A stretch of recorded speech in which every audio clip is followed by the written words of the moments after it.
and I'd like to have us look at the minutes to revise. I remember one is public comment on the agenda, and there's one speaker.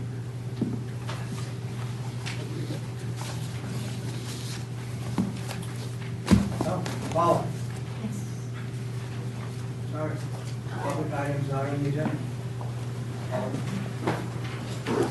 My name's Paula Rini. I'm a member of the Public Arts Commission, and I'm just here tonight to tell you that we are very excited at the Arts Commission to be beginning a public arts master plan for the City of Los Altos. And as a part of that process, we are asking all of our other fellow commissions to have about 10 minutes on a future agenda so that we can present or show you a PowerPoint presentation about public art.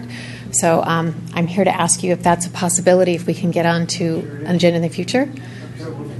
Okay. Sounds like a great idea. Okay, and what's the process for that then? We have to wait till the end of the meeting to say what's going on, be on the Okay. agenda for future meetings. Okay, okay, So cool. the last thing we do will be discuss it. Okay, okay, great. So then I can check your minutes in the future. Yeah. Okay, okay, great. Well, here's some of my business cards. Great idea, I'm surprised no one did that sooner.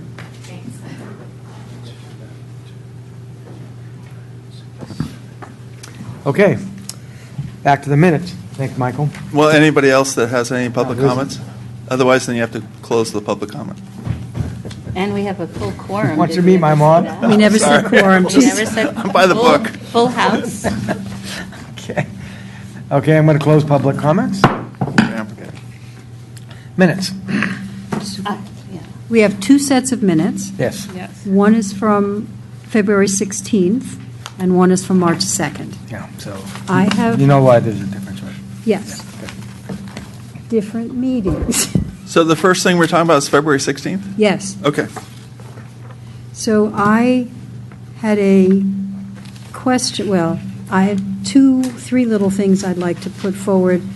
On the average height for elevator towers, the item asked for a fact-based metric.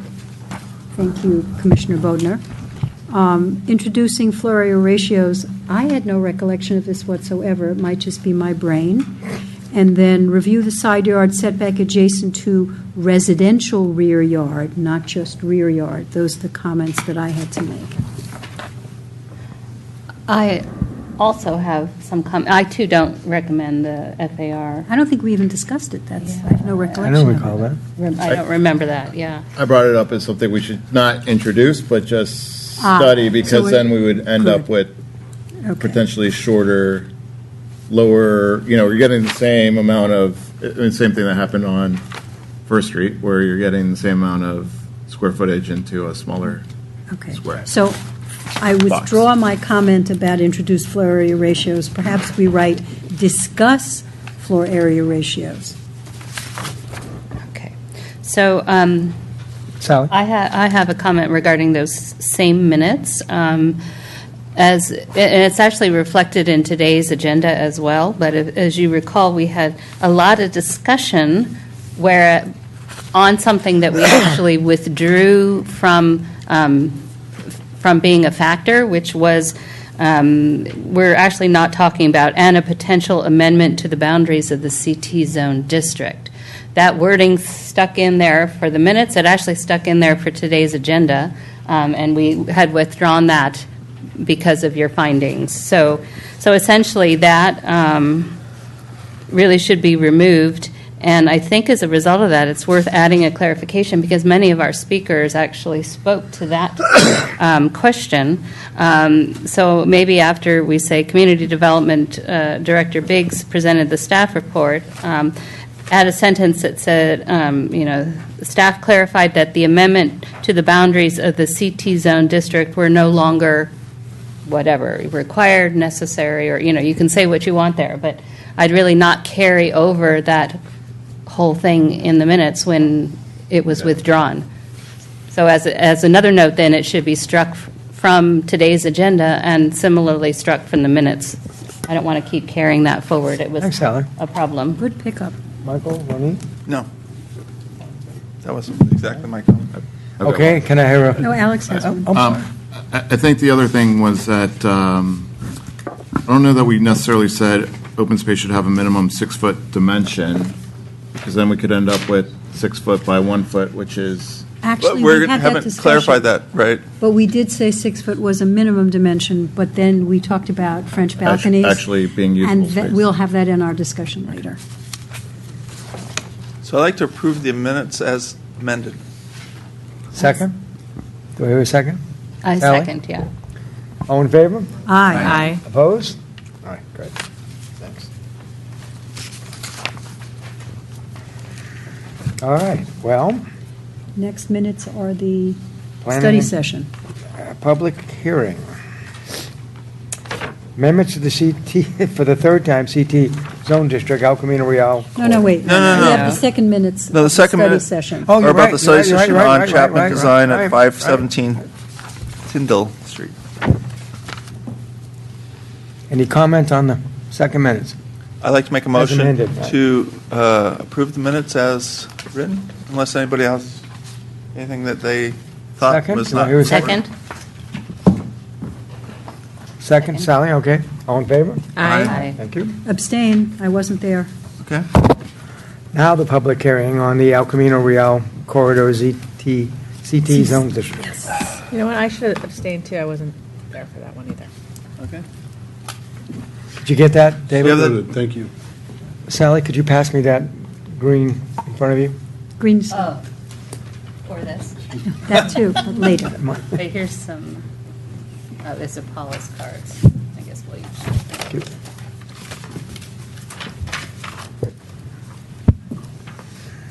Okay. Paula's card for the Public Arts Commission.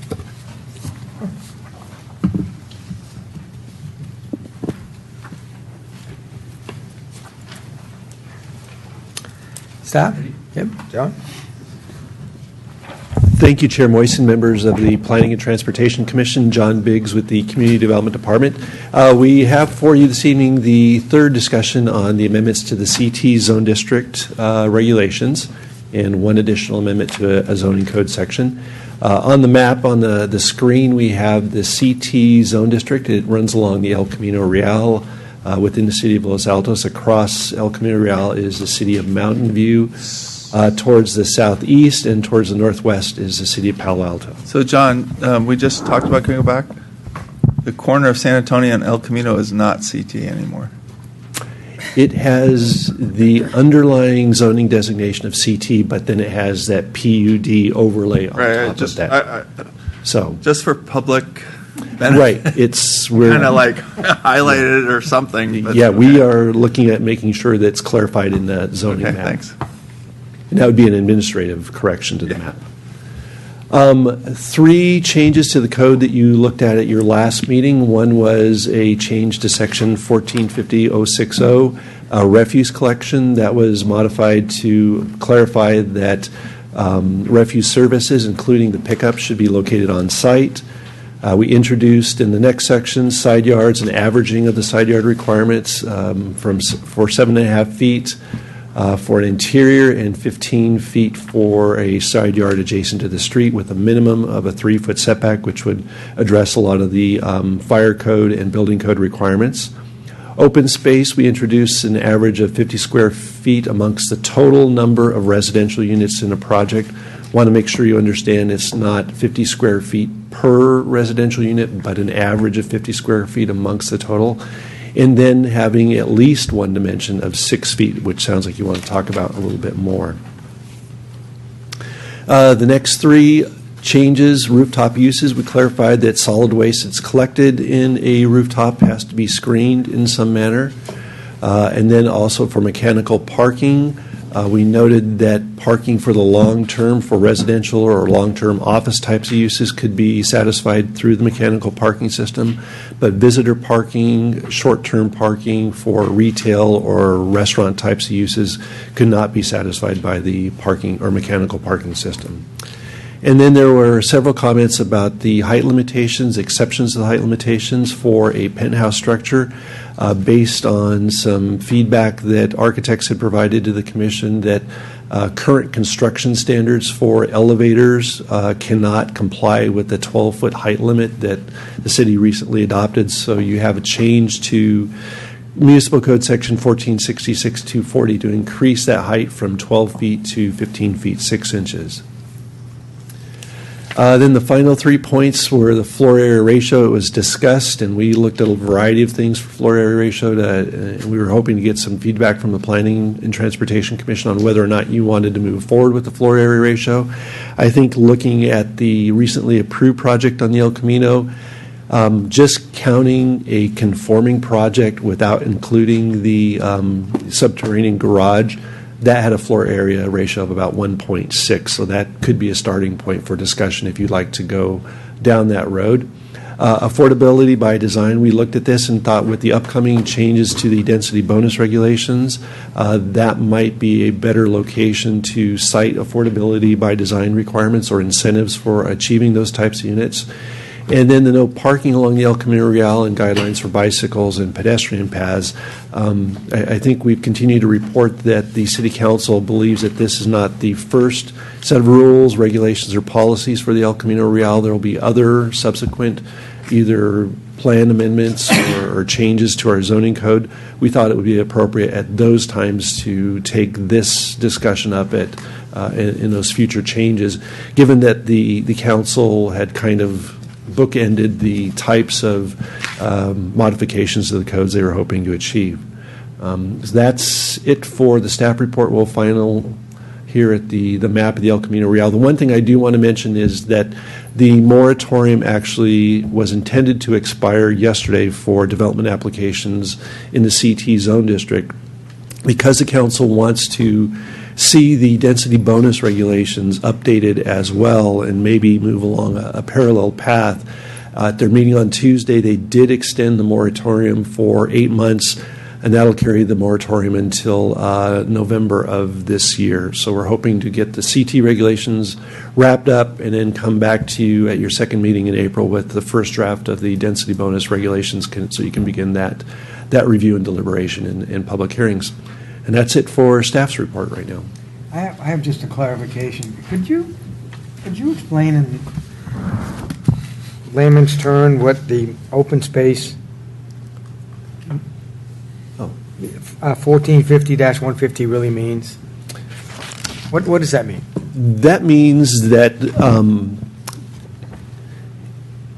if you added up all of the private open space provided for the residential units and divided that total by the total number of dwelling units within the project, that the average would have to be at least 50 square feet. So if there were 6 units, there would have to be at least 300 square feet of open space. Right. Easy math, right? Yep. That's minimum, right? That's the minimum. Okay. That's what I thought it meant. It just doesn't seem like a lot. Well, that's for our discussion, isn't it? Okay, all right, thank you. Yeah, I'm just hoping it would be something else other than what I thought. Can I ask a question as well? Yeah, of course, yeah. Can you just, I mean, if there's another 8-month moratorium?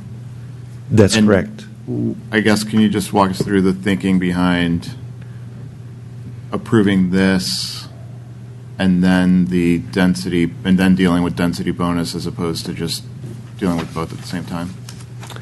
Well, the thought was to get through this set of regulations while it's still fresh in everyone's mind and you've been kind of working towards getting it complete, and then have you make a recommendation, and then we would bring the kind of wrap this up, and then we could begin focusing on the density bonus regulations so that when we take these to the council, they're presented both to the city council.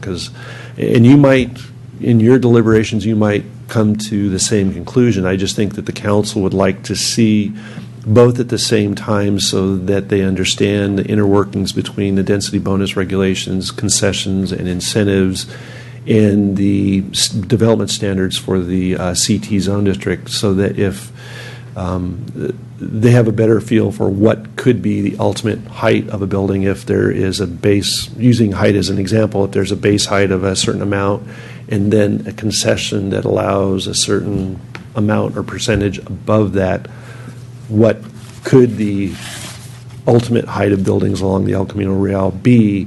and just make sure, I think they will want to make sure that we don't get buildings that are taller than what they're believing will take place through the adoption of these regulations. So it's not going to city council until we get through the density bonus. Right.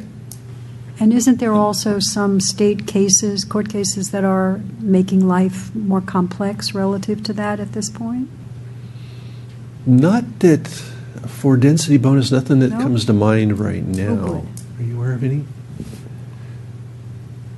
And I will say for our density bonus regulations, because the state did recently adopt a number of amendments to those, we are in compliance with our density bonus laws because our code references the state laws. We don't have a separate density bonus embedded in our code. It just references to the state rules and any amendments to those rules. What I've heard from council and the community is that they would like to see the density bonus regulations include limits or caps on the incentives or waivers that could be requested, so we will need to work through that. Can I just, so just to wrap up my question, so it's not going to go to council until we deal with density bonus. And so would we have, after we deal with density bonus, the opportunity to come back and tweak this? Because part of, I think, what we talked about last time was getting direction from city council on how they were going to prioritize density bonus, and where height sits in that scenario may impact these discussions. So, I mean, it's kind of chicken and egg thing, but I'm just trying to understand this is really just a question. I'm trying to understand the Well, process. that's the process as we've laid it out right now. But you, as commissioners, may have the same kind of concerns that or reasons why you would want to see these together, as I just relayed. That is the reason behind we want to take them to council together. So you could certainly, say to us at staff this evening, let's hold off a little bit, go back and work on your density bonus regulations and bring the CT regulations back to us at the same time that that we review the density bonus regulations, so we have the opportunity as well to carry those through together or carry them forward together. That's fine with me. So it was really a staff time issue. I mean, there's just so much time in the day, and you can't do both of them at the same time. Yeah, I mean, what you might do this evening, if you would like to see them together, is you could wrap up your discussions this evening, but then continue your actual recommendation to the time at which you take a look and develop a recommendation on density bonus, and that way you can look at them together, or at least have them available to look at together.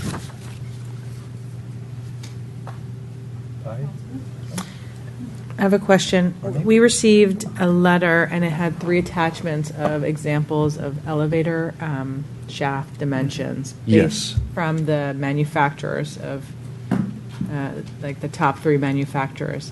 And with the exception of one elevator that would fit in the 15-foot, 6-inch, none of the others would. So if we're trying to get it right, how do you feel about figuring out what is the number that would accommodate all? Because it's pretty well, it's narrowly written that we're really talking about the height of a roof structure housing an elevator or stairwell. It's not like someone's going to put a gazebo up there for, growing plants. It's really something whose sole purpose is to fit mechanical equipment. So if we want to get it right, we should actually do it based on. And it goes from manufacturers. 5'3" to as high as 18.1. Right. So maybe we don't encourage the biggest one, but we should at least accommodate the majority of the most commonly used ones. I would encourage all of us to get this right now. I mean, Right. because rather it's We need that We don't want one. them coming it's back for no another. fun for staff, the applicant, the decision makers to have a project have to come back because So that's a staff. something like an elevator tower wasn't calculated correctly as the primary project went through the review process. So Well, I actually, my So do you have a question was- recommendation? Well, wait, there's a point I'd like to make. So that was based on criteria, and the criteria was a 9-foot cab with an 8-foot door. If you go to an 8-foot cab with a 7-foot door, with the exception of Mike McTighe, who probably has to duck his head. No, I'm 6'8", so Okay, 7 so feet we're works. cool. The range that's possible, the available elevators is much higher. So one of the points I was going to ask staff is if this criteria is one that staff suggested or this was brought to staff, because No, this was brought to staff. Are you asking about what was we recommended in the code, or? no, I The mean 15.6. The 15.6, I took a look at what we heard at the last meeting, and I added a little bit to that as sort of a fudge factor. And then with these latest information that you've received, find out that now there's elevators out there that are even taller than this, or structures on the roof that are But taller. what I heard Phoebe say was that was because the door the height basic, is the different. basic criteria that was established for why you would pick this one was for a 9-foot cab with an 8-foot door. Right. It is possible to get an 8-foot cab with a 7-foot door. Standard people doors are 6'8", poor Mike. So perhaps one of the things that we ought to consider is putting it back on staff's lap when we're done to investigate this further, to see what it would be with that criteria. I'm sure it would be considered up to 12 inches less, perhaps. Well, so my point that I was going to make in the discussion is that if what staff wants, and this is the question for the staff report, is an absolute number, then we need to decide what the base criteria are so that we can make a reasonable assumption. But that was the question for staff. And my answer for staff is, thank you very much, and now we can wait and hear what the public has to say before we discuss this further. Because the question is, what's the big goal? Well, that was a big issue for me, so. Yeah, glad you're doing that. well, it's on the last page, so we'll get to it after we wade through everything else. Okay. Michael, you done? Ronnie? Yeah. Okay. Speakers. Speakers. Okay, we have 8 speakers. And no order, other than they're in front of me, is Sue Russell first. And then after She's the that, next- She wants the second, she wants the one about affordable housing, the next issue. oh, you're right. Forgot there were 2. David Walter, followed by Emily Walter. Thank you. Thought we had 2 agenda items. Good evening, guys. Thank you again. Thank you for on Tuesday for sticking around late, many of you.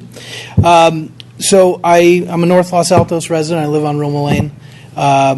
I'm going to encourage almost the exact language that Mr. Biggs proposed, to urge to hold off a bit while we get some of these things sorted out. So I live up in the gateway area of El Camino and North San Antonio, and I've lived there for 4 years. And my observations in those 4 years is that traffic has increased substantially, and that's due to Village Court. The commercial activity has picked up a lot. If you've tried to go in there in the evenings and try to pick up a meal or something like that, it's really grown quite a bit. School traffic has gone crazy on Portola in the mornings. Mountain View construction down San Antonio has backed up all the way up into our neighborhood. Activities at the Village Shopping Center at San Antonio have increased, and all this traffic has happened while Box has been down. So there's less traffic, less commercial traffic in that area. Foot traffic across Laux, across San Antonio has increased, and that backs traffic up across El Camino. So I come home every day across that street, and that strip is backed up. So just I want that to be clear, that there is a lot of growth and expansion already in that area before any development has gone in. So I understand the goal and the needs and the state law for more housing. I disagree with the premise that it's only in El Camino. I understand that that's an attractive region for housing, but I'm trying to understand, and part of other requests that Emily and I have put to you guys is to understand the process. Because simply saying we have to have more housing and it has to be here doesn't mean it can be there. So we're trying to understand that process so we can participate meaningfully. Okay? Traffic impact and in that area has been noted as early as 2008 with the 960 San Antonio activities. There are fees paid to the city to improve that area. It was brought up again by the developments in Mountain View and not raised with the Prometheus development, which is 850 units. Traffic is really exploding here before we even put any shovel to ground. So I'm asking to help educate the public about the decision-making process, to say that this area can handle this much traffic. It can handle this much increase. We raised how many $1 million a year ago, or a couple years ago, for schools in this area, and now we're going to put another 2,000 residents plus whatever Mountain View is doing. Where's that money going? How are we going to expand in that area? So I'd also encourage that we enforce the codes that we have. The height limits were known before any of these projects went in. And developers come in and say, I need another 2 feet. I need another 2 feet. I need an elevator height. I need roof access. All right, Codes were known. Thank you, David. I have a couple of comments. I have a couple of questions, actually, for David. Okay, or just good. one, We'll actually. go with you. So, David, you said hold off. Hold off on what? We're right now trying to decide on the regulations for this zone, and I don't think any of it's revolving around traffic. Your concerns are about the traffic in the area, so I'm understanding that, but I want to try to understand how that correlates to us regulating side setbacks and width. Sure. So in 3 minutes, I can only bring up one item at a time. So I'm here every meeting. Unless someone asks you a question. I'm with you. I appreciate that very much. Okay. So yes, the concern is that let's just set it to 49 feet now, because that's what needs to go in for an attractive development. Okay. And yes, these are attractive buildings, but they're, in my opinion, they're too big. Okay. The codes were known, and so now we're going to set a code, and then with the density bonus, now it's going to go down. No, it's going to go up. Right. You all know it's going to go up. Right. We know it's going to go up. It's gone from 30 feet to 45 feet already. Okay? It's like whack-a-mole. You squish downtown, and it pops up on our side. Okay? That's not right. Okay. Okay? Thank you. I have Go ahead. I'll leave you. So I wanted to clarify something that I thought I heard, and one of the things I thought I heard you say is that you're wondering why so much attention is being, and I'm paraphrasing, of course, but on this particular corridor and why not others.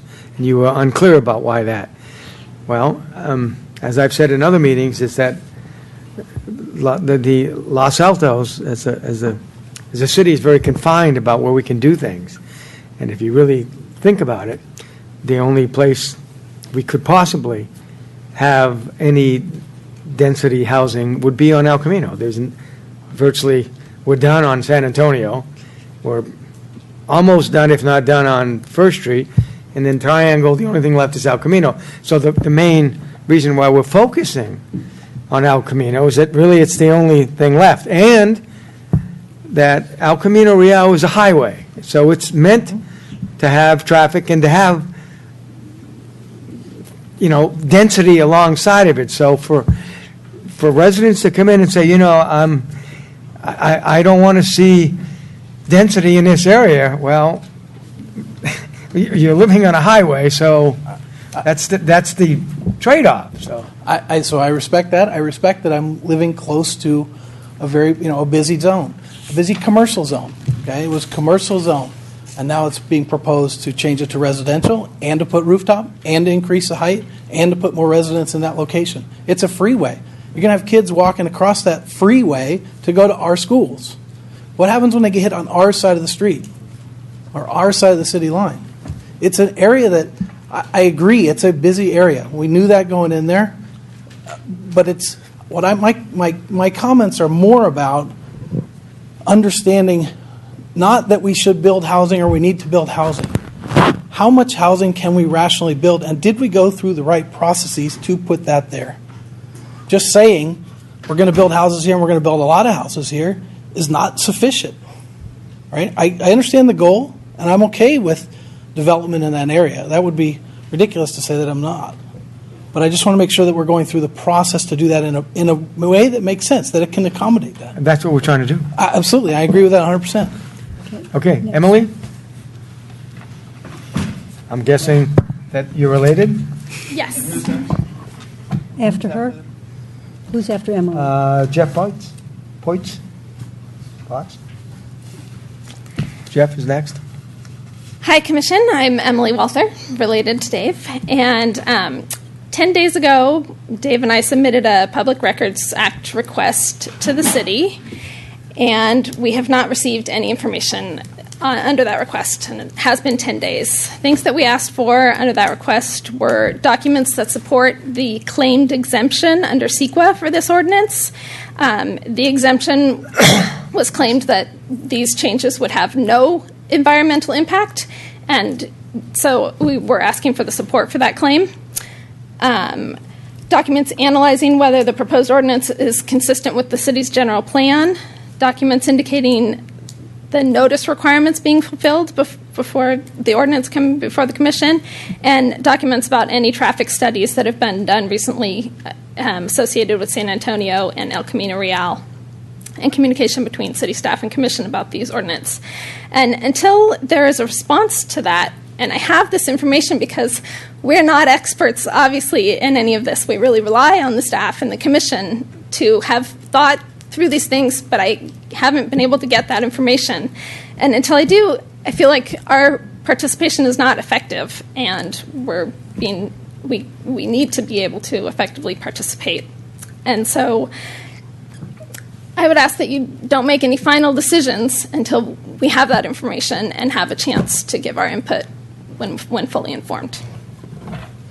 So David and staff, and I assume that you guys are going to follow up with her request to find out what's going on. Yes, those records go through our city clerk's office. Right. We have provided the records that were part of We requested it. what we needed to collect to our city clerk's office. Is that an EIR? Is that a?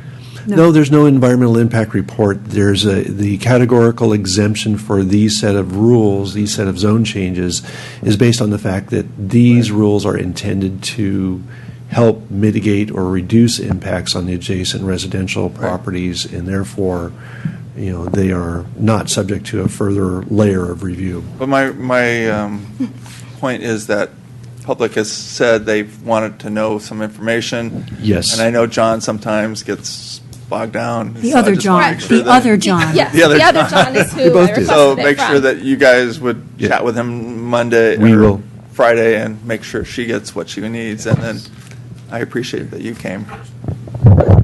Just out of curiosity, so it's a sunshine, no, No. sorry, it's a sunshine request essentially? Yeah, it's a so- public records request, and we compile all of the information, and And there's some sort of timeline by which? yes, there's So, a tell me what timeline, it is, and there was, I think, the information needed, or the request needed information from our department and another department that. So what exactly is it? What would it be?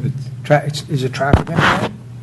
Well, the request was for traffic studies that had been done along the El Camino Real, so I was able to dig up the traffic studies that we were aware of, and most of those are related to the actually the city's review of projects that are being done in Mountain View, and I think there's 2,000 plus pages in one traffic study and another 300, 400 pages in another traffic study. You'd have to do that in conjunction with Mountain View too, because it's. The reason I'm asking the question is because I've gone through, I've gone through the process, and I know it takes a certain amount of, there's a lot of documents, and it takes a certain amount of time, and so I'm not sure that 10 days is enough time, and so just trying to set expectations, because it seems like you're asking. I could have gotten some sort of notice that they're working on it, and maybe they've gotten a few things within the 10 days. No, we're here. Yeah, Right. it seems to me that the contact needs to be with John Maginot, because it sounds like staff has done their share on their piece. I don't know where the other piece is coming from, but if staff could follow up with We will John as definitely well. follow up tomorrow that with would- our city clerk's office. Thank you. Thanks for bringing that up. Jeff. After Jeff is Darren Jones. Good evening, Jeff Potts. Hopefully you'll ask me some questions because I have a lot to go through here. I want to thank John and staff. I know this has been a long process on the CT zoning. We think it's pretty close as it's written at this point, and we will, urge that you all approve it and recommend it to the City Council, and we'll still be urging that the City Council act on it separately from the density bonus. The density bonus ordinance should and will apply to all residential projects in Los Altos, not just projects in the CT zone. and therefore it should not be holding up just the CT zone at this point. A couple of things that I noted from people speaking and some of the few minor tweaks we were thinking. I did provide something on side yard setbacks, which Mr. Biggs provided you all. We think it'll actually open up those side yards even more than the way the zoning is written now, and will really preclude people from having big, long stretches of 3-foot setbacks because they have some big setback in the back that benefits them and have a 3-foot setback out at the street that really doesn't hurt them as much. So we think the 7.5 foot with some allowable projections is actually going to open that up quite a bit. Along those lines, 15 feet on a street side may be a little large. 10 or 12 feet at the street side, you obviously have the street, you have a sidewalk, you have a lot of space to that building already. And so 15 feet there, may not really be warranted. As far as the open space, I did see that it said one dimension of 6 feet. I think it was meant to be like 6 by 6 when we talked about it before. And I think 5 by 5 is a great number where it can't count below that. The point about the square footage of open space, that's just the private open space. There is a common open space element that's above and beyond that. That adds, common area at the ground level, roof level, things like that. So that's just for private open space, those numbers of 50 per unit. So with the common open space, I think it's a workable number for these higher density projects. Remember, the density in the zone is 38 units to the acre as it sits with no density bonuses. If you want to achieve that, we need to have room to achieve that. A couple comments on the elevator. We brought forward the 15.5 feet a couple of weeks ago. I saw that the folks at 4880 were now realizing they didn't have enough room for their elevator.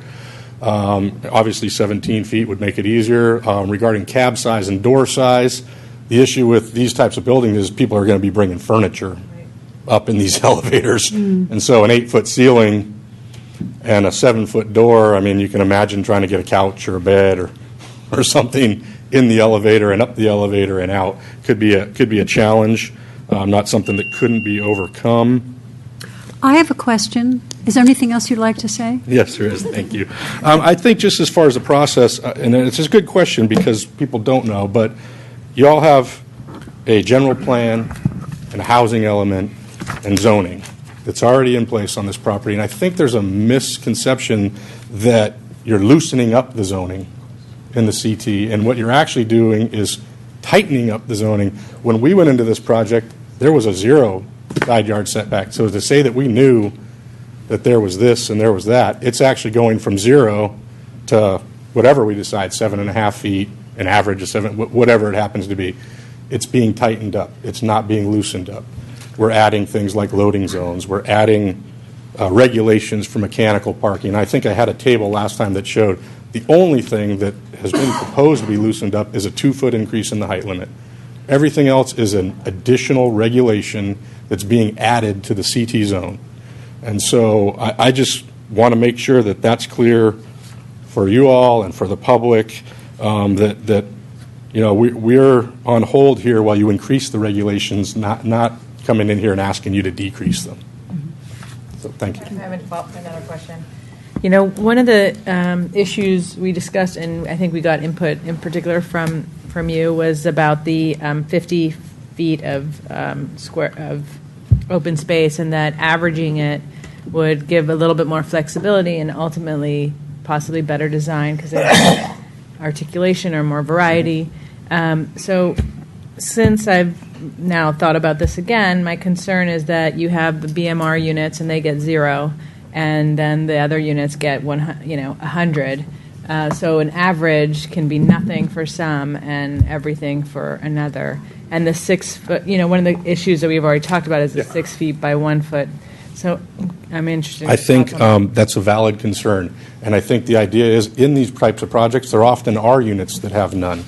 When it comes to your BMRs, it's in your code now, and I'm sure it's going to be in your new ordinance, that they are like the unit that, so it's not just, hey, here's a BMR, we're going to make this, and it's going to be in BMR.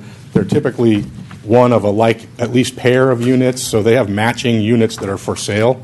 And so I think it would be very easy for you all to look at a project and say, no, we're not going to let you do that. You can do your 50 average, but we're not going to let you do that. Again, on the size thing, I think it should be, when most of the codes say a 6-foot minimum, what they mean is in both directions, right? It's a 6-foot minimum dimension, or I prefer a 5-foot minimum dimension for balconies for structural reasons and a whole lot of other things. But typically the way it's worded, I think it was just a wording thing where it should just say minimum. And a lot of times there's a diagram that shows, hey, I've got this big balcony. It's got a whatever it is, 6x6 or 5x5 square, but it's also got some other space, and we're able to count all of it until it gets down to some small dimension. The average at 50, I think, is good. I mean, you all know that we're here about a particular project. I ran the math on it so that we could show where we stood. We have 270 square foot average of private open space in that project. So, I think the 50 works because if you get into areas in this density that's even higher, it's a good number, but it could be slightly more, slightly less. So I have a question. I know you do too. Go ahead. All right. So you mentioned that 7-foot elevator height wasn't enough. I happen to be 6'8", so I know what the largest size bed is, and it's not 8 feet; it's 7 feet. Well, I know the largest couches. size couches. I've not found anything beyond 7 feet. I understand what you're saying, that there could be that possibility, but I have to say most things are 7 feet and less. But they get awkward when you're moving them, for one thing. And I have a rule: I don't buy a couch that I can't lay down on without my head being on one of the things or my feet being on the other one. I understand that. So they're longer. But it's just when you're moving stuff, it's awkward. I'm not saying it can't be done. Okay. And personally, I think that if 15.6 is 15.6, then you either buy the elevator that works because you want the bigger cab, or you don't, and you go with a smaller cab. If you all say it's 17, I think I gave you 4 or 5 elevators last No, time. yeah, exactly. You did. And I thought there was a few more in that group that I gave you that would have met that criteria than just one. It was just one. That's a new group from somebody else that was handed in today. Oh. I gave you guys stuff 2 weeks ago when we suggested 15 and a half, and I think I had 4 or 5 in there, and I thought there was more than one that could meet that criteria, but I won't swear to it. Good, Alex. That's good information. I have a question. So your site is how wide? Boy, you're testing me. I haven't looked at it in a little while. It's actually an awkward site because a piece of it is narrow, I want to say 95 feet, and then the piece at the front is wider because it's actually kind of an L-shaped as it goes back, and that's even wider. I'm going to say 130 feet or something like that. And so minimum dimension for, I assume, it's double-loaded corridor is typically, 85, 90 feet? Well, I mean, you can make a lot of things work. I mean, typically you'd want a unit that's at least, 30 feet deep, 6-foot hallway, 30-foot unit on the other side. Those are kind of real minimums if you're really squeezing stuff and stretching it out the long way. So you could make that work. What's your thinking? Well, I'm just trying to, Side yards. yeah. It just seems to me that getting to 3.5 is, because is the site next to you the 0 setback? Well, their project was approved under the old CT zoning, but they haven't built it to that. And again, our suggestion is to keep it at 7.5 feet and allow just projections of non-habitable space into that, because I think that'll, You mean like a pop-out? like a pop-out not a or your room. balcony edge, so that if you need a 5 or 6 foot balcony, you can, obviously you have to push some of the unit in because you only got 2.5 feet, and you got to go in the other Right. 2.5 or 3 feet or whatever it is. And just some, us architects, we add stuff to the buildings to make them look nice on the sides, and it's not usually living space, it's decorative, but it has some depth and some width to it to make it work. So, we're comfortable with the projections and the 7.5 feet, really. I think, again, on the street side, you got so much space on the street already. Do you really need 15? We don't have a street side at this point. I'm just offering up Interior. my opinion based on other projects.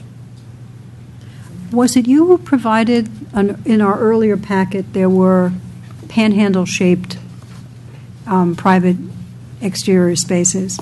where there was a square and then it had, That was just a diagram. right, so that was a or diagram. Sort of a zoning that- diagram, I don't know yeah.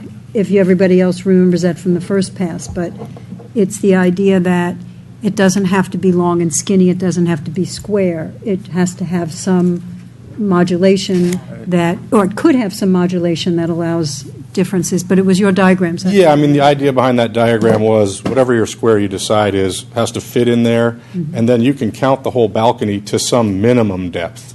So if you got a 6-foot square and then the long piece that's 4 feet by 8 feet, you can count all that unless it gets to, 1 foot, doesn't count, 2 foot, doesn't count. It's got to be usable. So I'm recollecting the diagram was 4 feet as a minimum dimension for it to count at all in your calculations. So when we get to discussions, I brought that with me. Sally, you have any? Okay. Next. Darren Jones and then Roberta Phillips. Thank you. Thank you. Hello, my name is Darren Jones. I've been living in Los Altos for 17 years.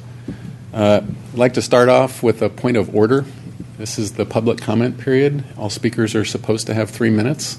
I understand that if the commissioners have additional questions about what was said, that additional time is given. But if the question is, do you have anything more to say?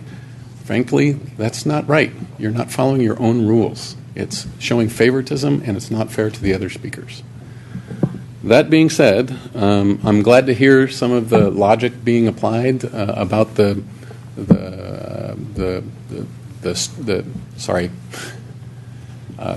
elevator shaft. I think what makes sense is what needs to be built. That's great. I like to hear that you guys are diving into those details.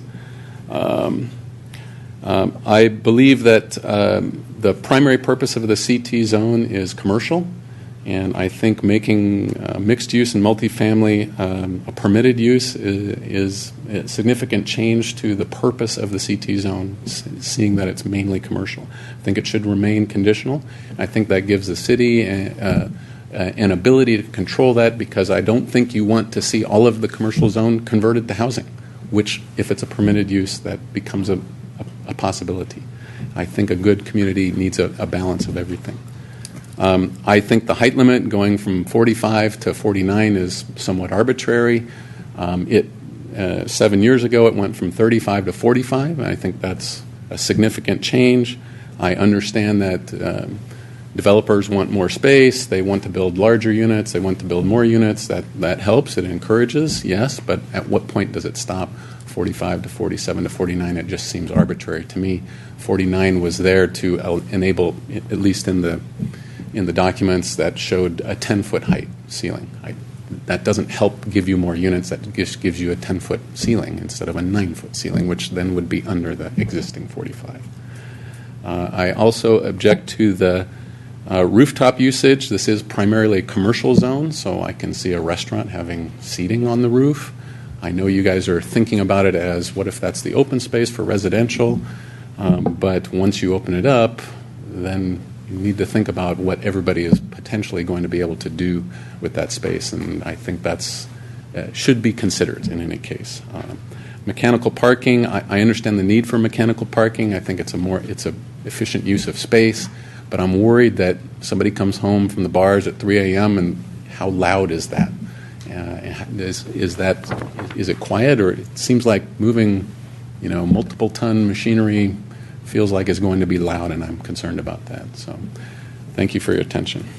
Is this, I think we got a letter from you which stated all Yes, these points. That was my Exactly. letter. Yeah, I'm just restating the points. Thank you. I have a question. What is your opposition to, just trying to understand, your opposition to residential versus commercial?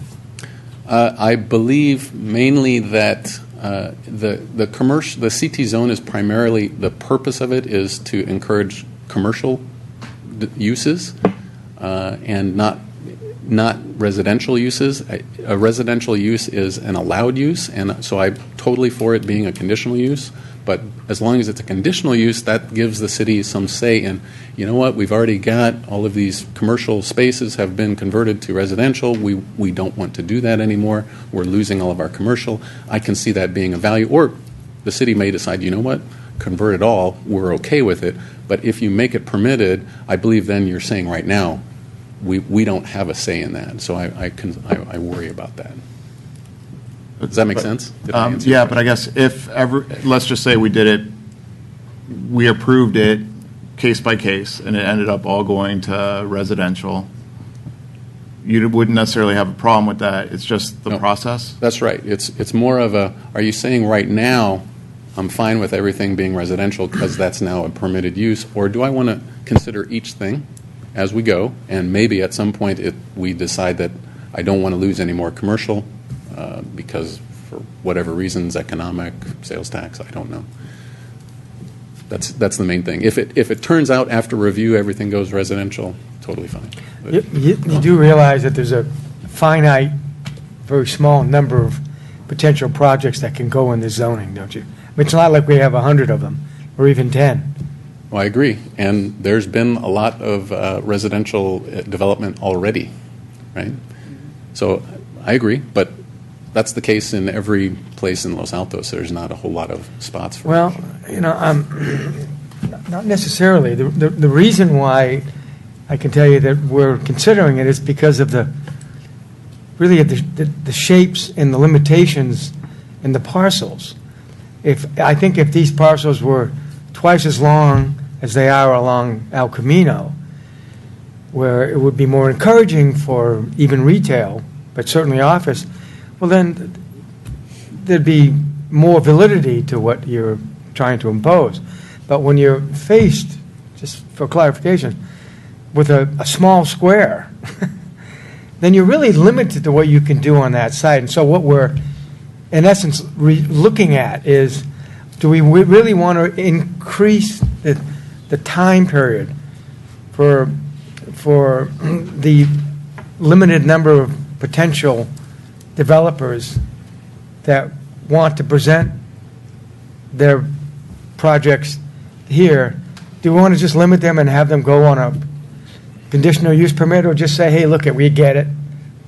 We understand all of the ramifications and the confinements, and we'll just allow that as a potential use. That's really what we're looking at. Well, but, so I hear what you're saying, and I think what you're saying is some of these parcels are relatively small, but at the same time, I look at, there's other commercial parcels. If I look at downtown, I look at Loyola Corners, I look at places like that, very successful commercial areas with very small parcels. That's downtown But cannot they're be, zoned differently. cannot be considered the same I'm not saying they aren't. I'm just attraction saying you can as El Camino. I'm Different markets. They're different markets. I'm just saying that I believe you can have successful commercial on a variety of size parcels. I don't think El Camino can't be successful because the parcels are small and that requires residential. I don't believe so. I would have to. Wait, I would have Can to. I Sally ask has a Mr. Jones from the same question, but from a different angle? Because I very much appreciated your comments about in the letter. And by the way, we read all your letters. So, and I think you've sat through a lot of these discussions, if not all of them. So, kudos to you for that. So you, I think, probably recall the origination of this is because Los Altos is short on providing, below market rate housing, and we've had the discussion about how we hope to provide that along the El Camino corridor, and that's where we proposed moving the residential and mixed use into permitted rather conditional. So you probably remember all of that. What we didn't do, and what you pointed out, which was very helpful, and I find zoning codes sort of like a multi-tentacled beast. You carve out a piece that we look at, but it has ramifications that are elsewhere. But you caught one of those ramifications, which is that the rest of the language, pay attention, John, this comes to you, the rest of the language speaks to the purposes of the CT zone as it has been defined up until now. So the proposal to make consistent with your logic then is to actually tie up that language in why residential is also compelling. So that is part of your logical disconnect that I think you're pointing out. So that's what I've seen with these codes is, as we take little subsections, we're missing all the tentacles that are like a tumor through the rest of the municipal code, and we have to get at them somehow. So I appreciate that you brought that up, and I think that if we keep the residential and multi-use in permitted, if that's what we want to do, if that's our recommendation, we need to find the language that speaks to The general plan. the general code, so that it lists some other benefits associated with that. So thank you. That wasn't a question so much as a thank you, I think. Feedback. Feedback, Appreciate yes. it. Yeah. So I have a question for staff. No, you can sit down. Well, we're not done with the speakers. No, but No, it has to Roberta's do with next. what he just said, so that's why I want to bring it up. He spoke about the mechanical equipment, and I would assume that would apply to the noise ordinance that we have currently. That if the noise ordinance, if at 11 o'clock it was too noisy, the residents would complain, and then, Yes, it would. And like many of the projects that you have approved and the city council approved, we would have that standard condition in there that says mechanical equipment, noise generated at the site would need to comply with the noise regulations, or the equipment modified to bring it into compliance. Which are already in place. We have those ordinances. Yeah. We do, yes. right, In that's fact, what I I've just been- wanted to. Several projects have been shared with me about where staff has gone out and had the property owners, the applicant, the developer modify equipment so that it is within our noise ordinance. But we don't have a lot of experience with mechanical At this parking point. devices yet. I think it's going to increase. And so the question is, what do we know about that? I mean, I've seen it, like, number one, it's in the basement. So And- that's contained. So it's contained. My only And- experience is outdoors in New York, and so it was not contained, and it was noisy. And that's a very different, Right, probably from the which is why 70s. I bring up the noise ordinance. If some mechanical equipment's installed and then staff says, wait a minute, it's too loud, Right. That's a good there's point, a right. course of recourse.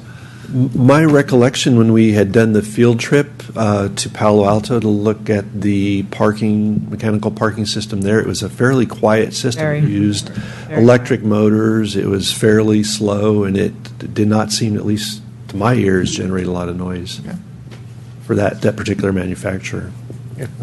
After Roberta, we have Marshall. You're last. After Roberta. Hi, Roberta Phillips. I live in Los Altos. So I want to talk about the California density bonus laws, because I've read a lot about them and studied it for quite a while. And in speaking with Gene Mardot, he was the one that I called him and asked, and he said, the California density bonus law has to come before the CT. And the thinking along that is, if you have a building which has a 45 feet height, and now you're saying, okay, it's going to be 51 feet height, and somebody comes in and says, okay, I'm going to put in 4 or 5 or 6, and I want to go up to 73 feet height, then you may want to mitigate that by saying the height can be 35 feet, therefore you can get the other additional 15 feet, because you know that's going to happen anyway. And the California density bonus law really covers a lot in relationship to setbacks. And you want to be able to look at the setbacks as well. Because, if you're having something abut to a residential area, and you reduce the setbacks, and then the developer comes in and says, I want more setbacks, you can have the garbage dumpster up against the back fence of somebody's house. So we do need to have a balance, and we need to understand, and I know that City Council has asked for training.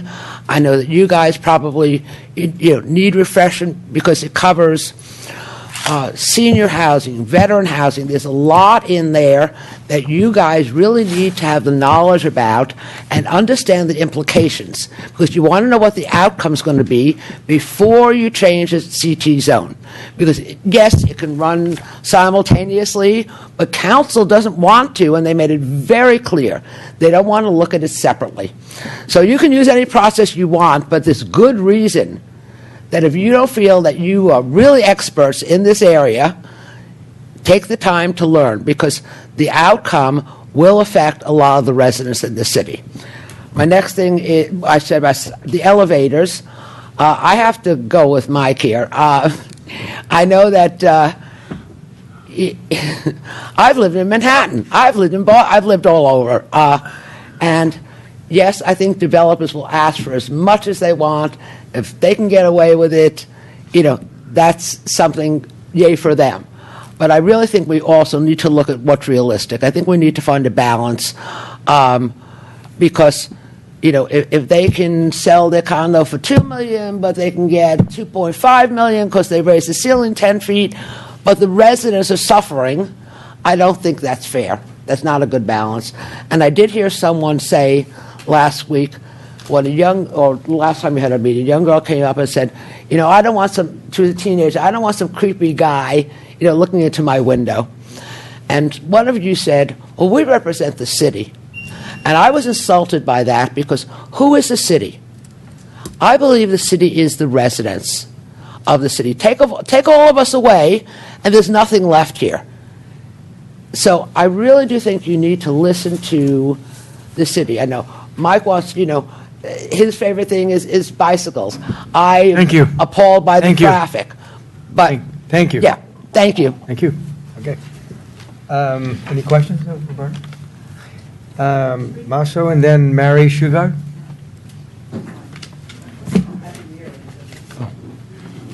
Hi, so my name is Mircea. So I kind of listened to everybody, and I kind of agree on some of the items. Was what Jeff Potts said, that we literally tidied up a lot of the regulations of what we had before, and then and as I was talking to John Biggs in the past and looking at the emails and listening to the city council, it sounds to me that they try to prevent to have buildings that are like 6-7 story high. So what do? They try to limit that somehow, and I think it makes sense.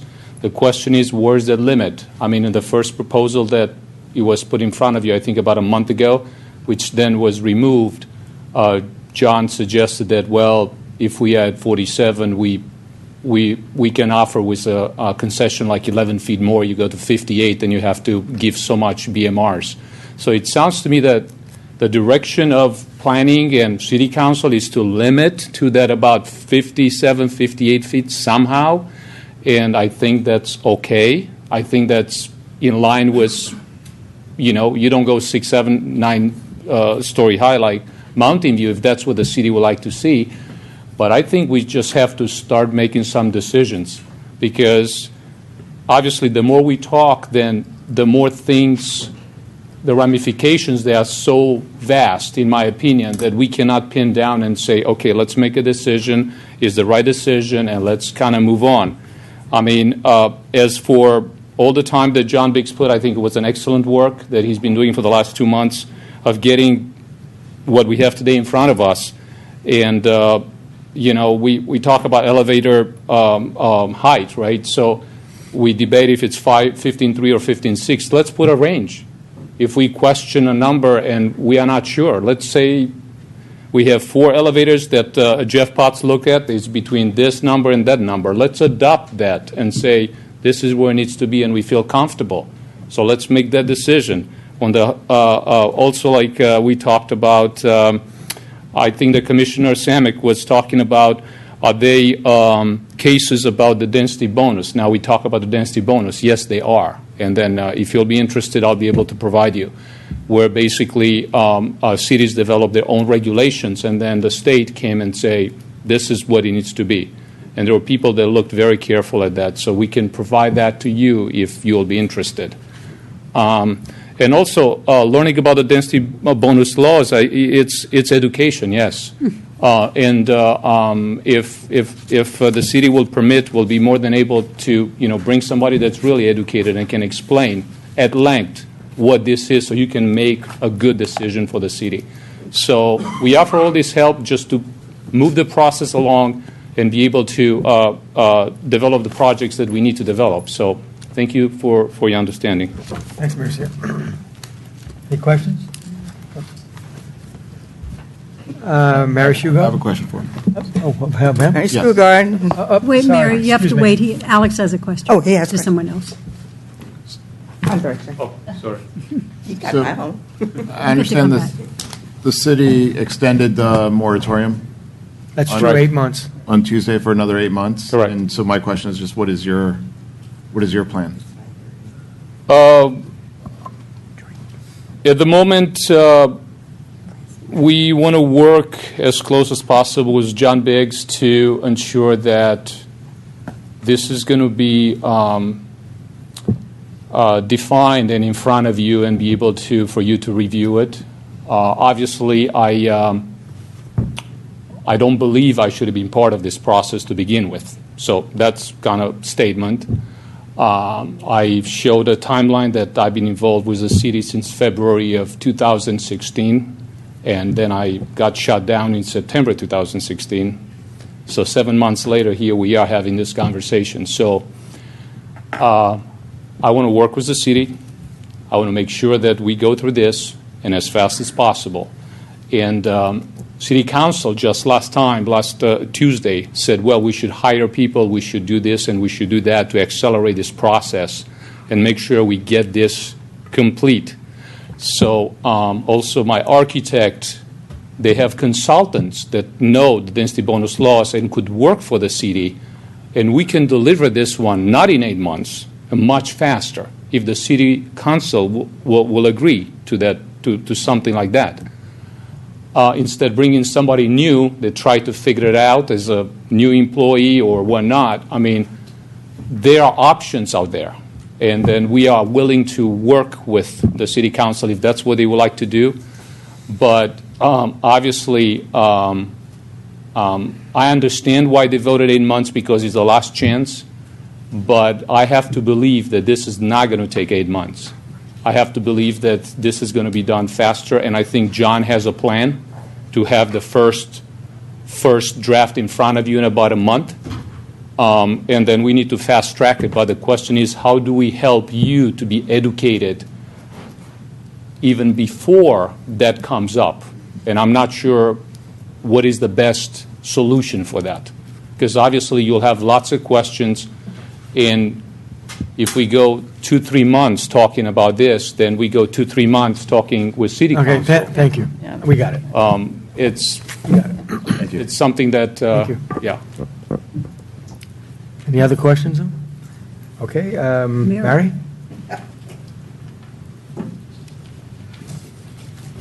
Mary Skugard, 1055 Roma Lane again. The residents in our area who are concerned about these zoning amendments are not against affordable housing. They are not against sale development. They are for reasonable residential development, a proper bang for the buck for the Los Altos value. I think the main thing that has not been addressed, there have been a lot of detail discussed here in the amendments, is the height element with the multifamily. That really concerns, I mean, there's privacy, but there's other things, a lot of things involved with that. There is privacy. I can tell you stories over the past few years that have happened to us personally here. I will mention what happened to our daughter in San Diego, who lives in an R1 next to a high-rise multifamily, and she and her family were smoked out in the middle of the night by a fire. And if they had not had a proper land buffer and landscape buffer in between, the house and my family probably would not be here today. There are things that you just have to think about a little bit beyond the box of just, oh dear, somebody might look in my window. We have had people camping and living over the area there, throwing things in, crawling over walls, whatever. So I think that is the main thing that I want to bring to you today. I think the rest of the people have made a point of all the rest of it. There's only one more thing is I think conditional is appropriate for the multifamily for the reasons I just described. If you have any questions or if you want to see what I'm talking about, my backyard backs on 5 commercial properties. And across the street also sees what is there even today. And there are 3 residential properties looking at the same thing, mine and my 2 neighbors. So anyway, you're welcome anytime. Thank you. Thanks, Mary. That's it for speakers? Any more speakers? Close the speakers? Okay, now, public. Well, Do we want to go through, No, you had it on. do we want to go through the draft regs item by item? Because we have sort of a cover sheet that John did for us where he explained what the thinking was in each of them.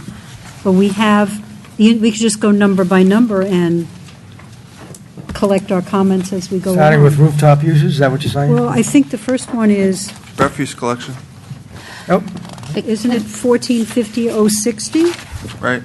Wait, can I, before we start that, can I ask a question? So, John, I was at the council meeting 2 nights ago. I didn't hear, but do we have a specific instruction from council? Or are we, I do think we should go through and clean up, our thoughts now and go through this exercise. But, are you telling us it seems to me it's not very fruitful to actually send this by itself forward to council. But I think it's worthwhile capturing all the comments while we've had this, this hearing and all that kind of thing. But do we have a specific instruction, or what is your recommendation that we do at this point? Because to me, it now seems like we were trying not to be the holdup.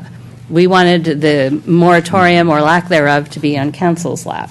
So they've already, confirmed the moratorium up to 8 months, not 8 months necessarily.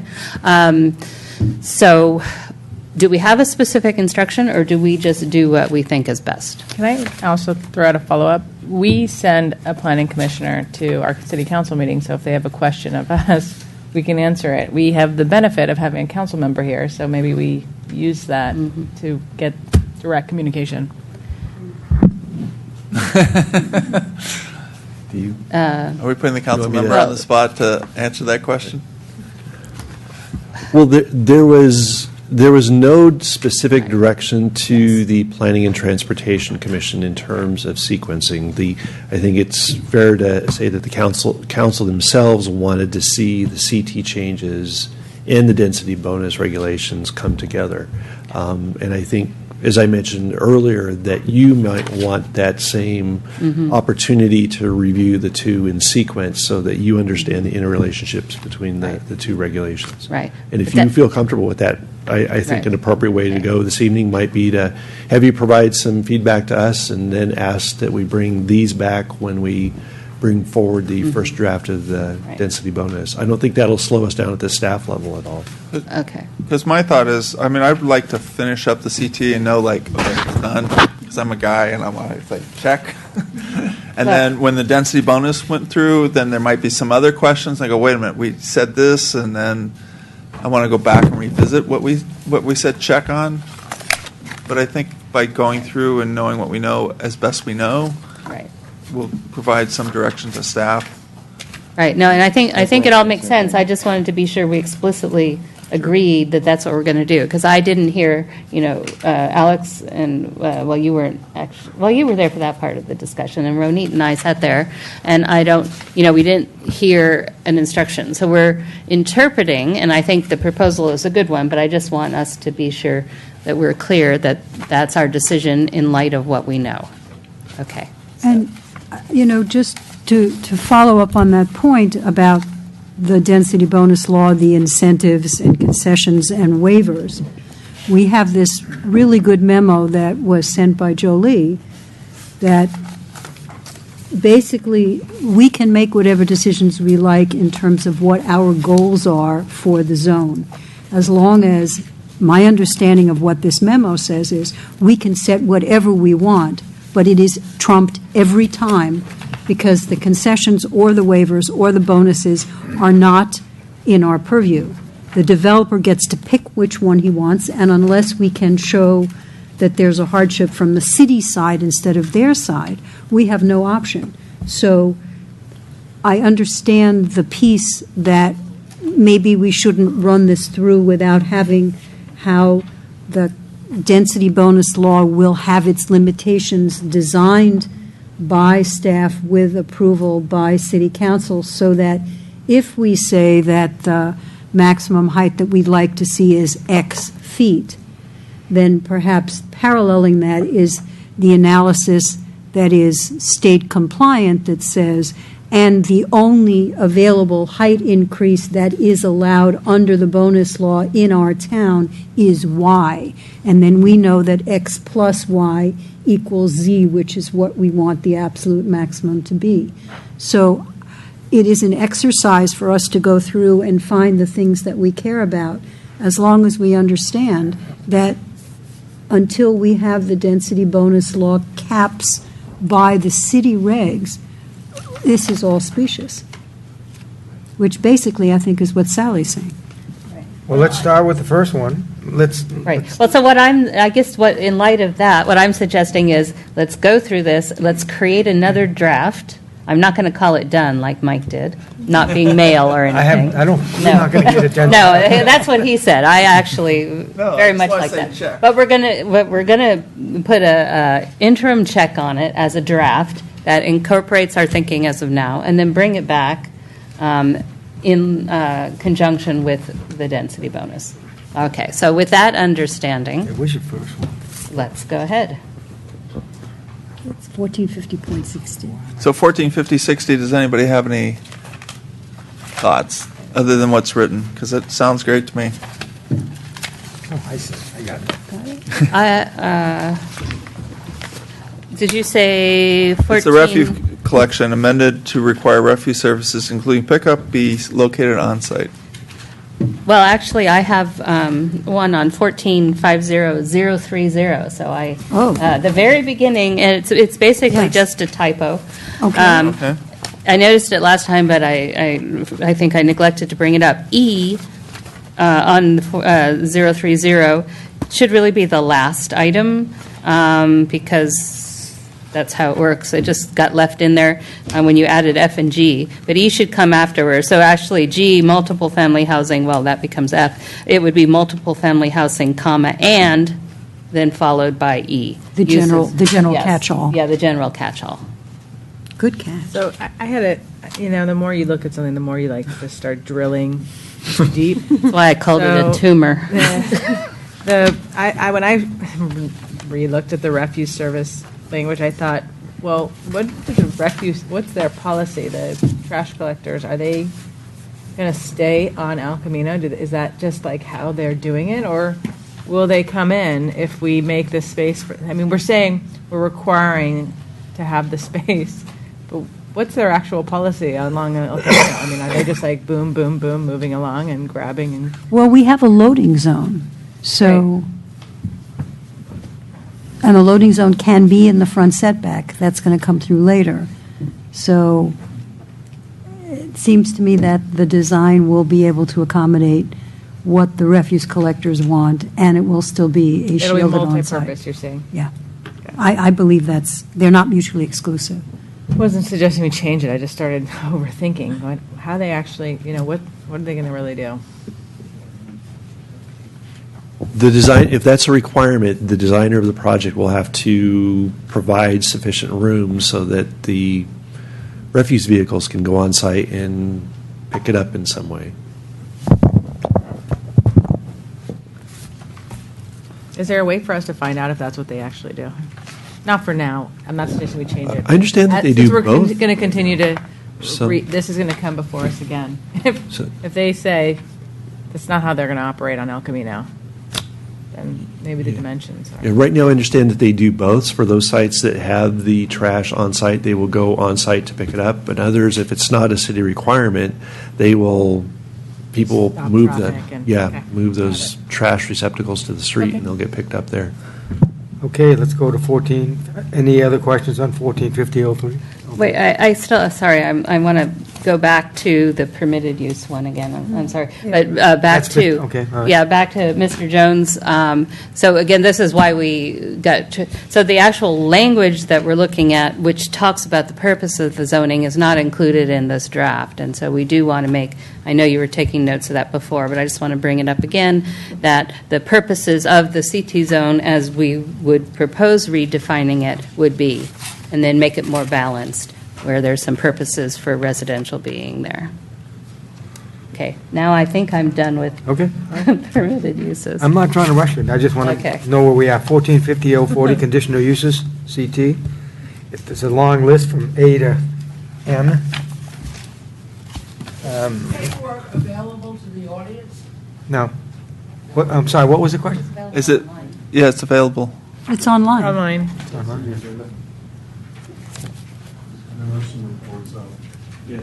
There's some out in the. Okay. Moving right along. Are there any changes anyone is thinking of? Okay. What's the next one that Well, someone wants to so talk the about? first I'd like to one talk about was- open space. The first one was required conditions, and we dealt with access and screening and on-site location Okay. for refuse. The next one is side yards.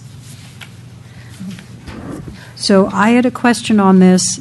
I have two, actually. One is an open question to fellow commissioners, which is, what's the bigger goal we're trying to achieve in the side yard variability? And which of the, we have one method that's suggested in the draft, and we have another one that came to us in an outside proposal. So I would ask the other commissioners to give some thought and verbalize which way you think will make the goal of having an articulated side of the building more likely. That's one. Not for discussion, but just a question for staff. It's my favorite quibble, which is item C in point 100, which is we have a 20-foot landscape buffer, but we have heard from Mary and we've heard from other people whose residential properties abut commercial that the buffer is there and it's not maintained. And I keep saying, how are we going to enforce this? Can we put a bond as a requirement? Is that something that does not belong in the code but is in some way in city policy? So if I can add a supplemental comment to that is, the landscape buffer, it's like, well, what's a buffer, right? I mean, how dense is the buffer if it's landscape? If you plant Evergreen a tree trees there, and shrub to provide screening. And right, but think if I plant a tree and it grows 20 feet up and I have a trunk for the first 18 feet, But that staff is pretty good at knowing There's a what's, list of trees, Yeah. right? There's a list. and shrubs and so on. but my point is that, right, that you can see through that screen But if you choose and the the right one. top is. But the landscape design is reviewed by staff, and it's also reviewed by us. And we see when there's what we called layered landscaping. Right. So there's the small guys, there's the medium-sized guys, there's the big guys, and then there's the big giant guys. But my point is, if they put it all in, and in 5 years it dies, what happens? If it dies and somebody complains, then we go back to the property owner and have them reinstall the landscaping. There was a case recently where someone came through and took out the trees or part of the landscaping plan. We had them come back with another landscaping plan and replant that entire rear yard buffer. I think when we looked at this before, I don't believe that a bond was sufficient because there had to be a time limit on the bond. The bond couldn't just run in perpetuity. There had to be a finish date for that. So that didn't look like a good solution. It's just the... That's why I was asking, because Yeah. you said that to me, but I was looking for another solution. And basically, what we're down to is if the resident complains, then it's inspected by staff and there is recourse. Right. There is. So long as there's been an approved plan and it's a project that was, it's not a non-conforming project in some way with respect to that landscape buffer. So is the word screening enough to define that it has to be like something that blocks that structure? And that's when I talked to you a couple of weeks ago. when we talked about, let's look at the landscaping on El Camino that's been there, and you said to me, well, it's not very clear, if I plant a tree and it grows 20 feet, well, it's a screen, but it's not a screen. Not a screen. You know what I'm saying?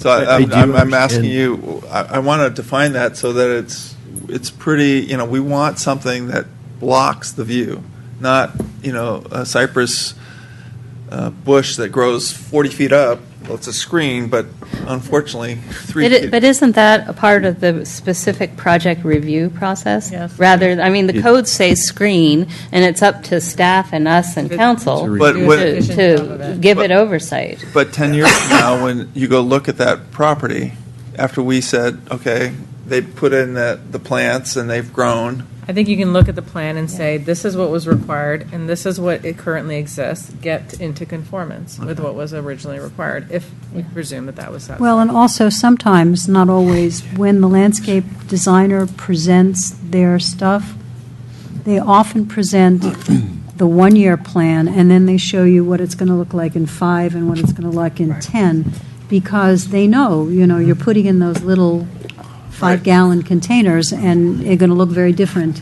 And the client wants to know that too, because they walk out and they go, where's my screening? And staff has minimum requirements because the size of them will provide the screening initially, and then there's going to be some growth that hopefully will improve it, not ruin it. We'll see. The only thing I can think of doing is possibly adding some language after screening that, shrubs shall provide screening over the anticipated life of the plant materials, something like that. But then it kind of begs the question, when you first Then it dies. plant, right?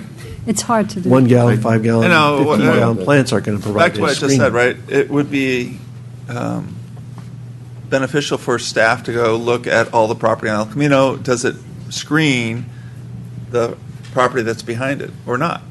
Well, and the question is, what does screening mean? If you have a 6-story building, do you expect redwoods up 6 stories high? Right. It's a Or 20-foot No, landscape that's- buffer. That's the That's depth. the depth, but not the height. So if- how about if you added something like, starts off, general screening standard. Every development shall provide, it now says, every development shall provide sufficient screening to reasonably protect the privacy, safety, et cetera. What if you said, every development shall provide sufficient screening to reasonably protect over the life of what? Of the The landscape project. of the project? I mean, to me, this is standard language that I've seen in. Yes, it is. I mean, I think we're really overthinking. I was trying to move on, trying to get this out of the way and move on, frankly.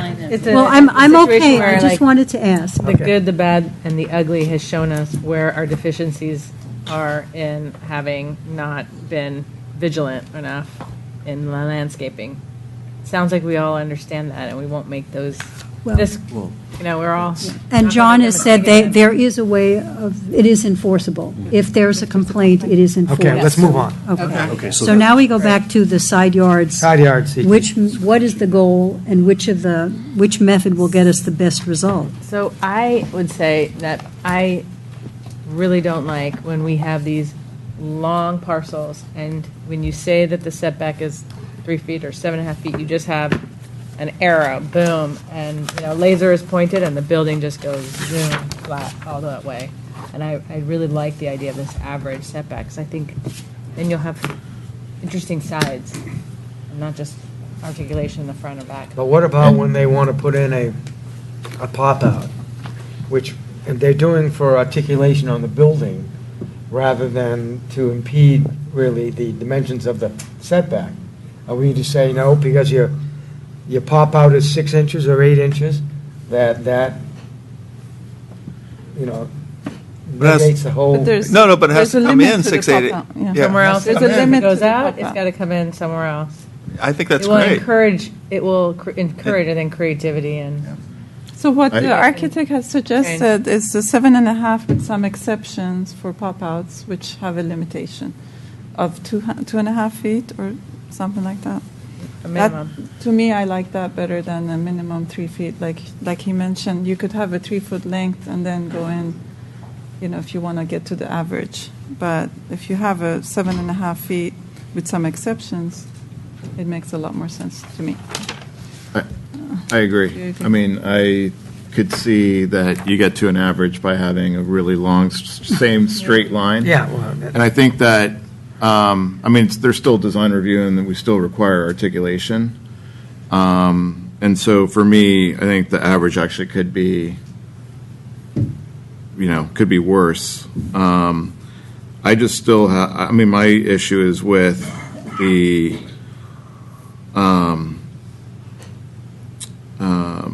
minimum setback of 3 feet. Yeah. That is on a 5 or 6 story building.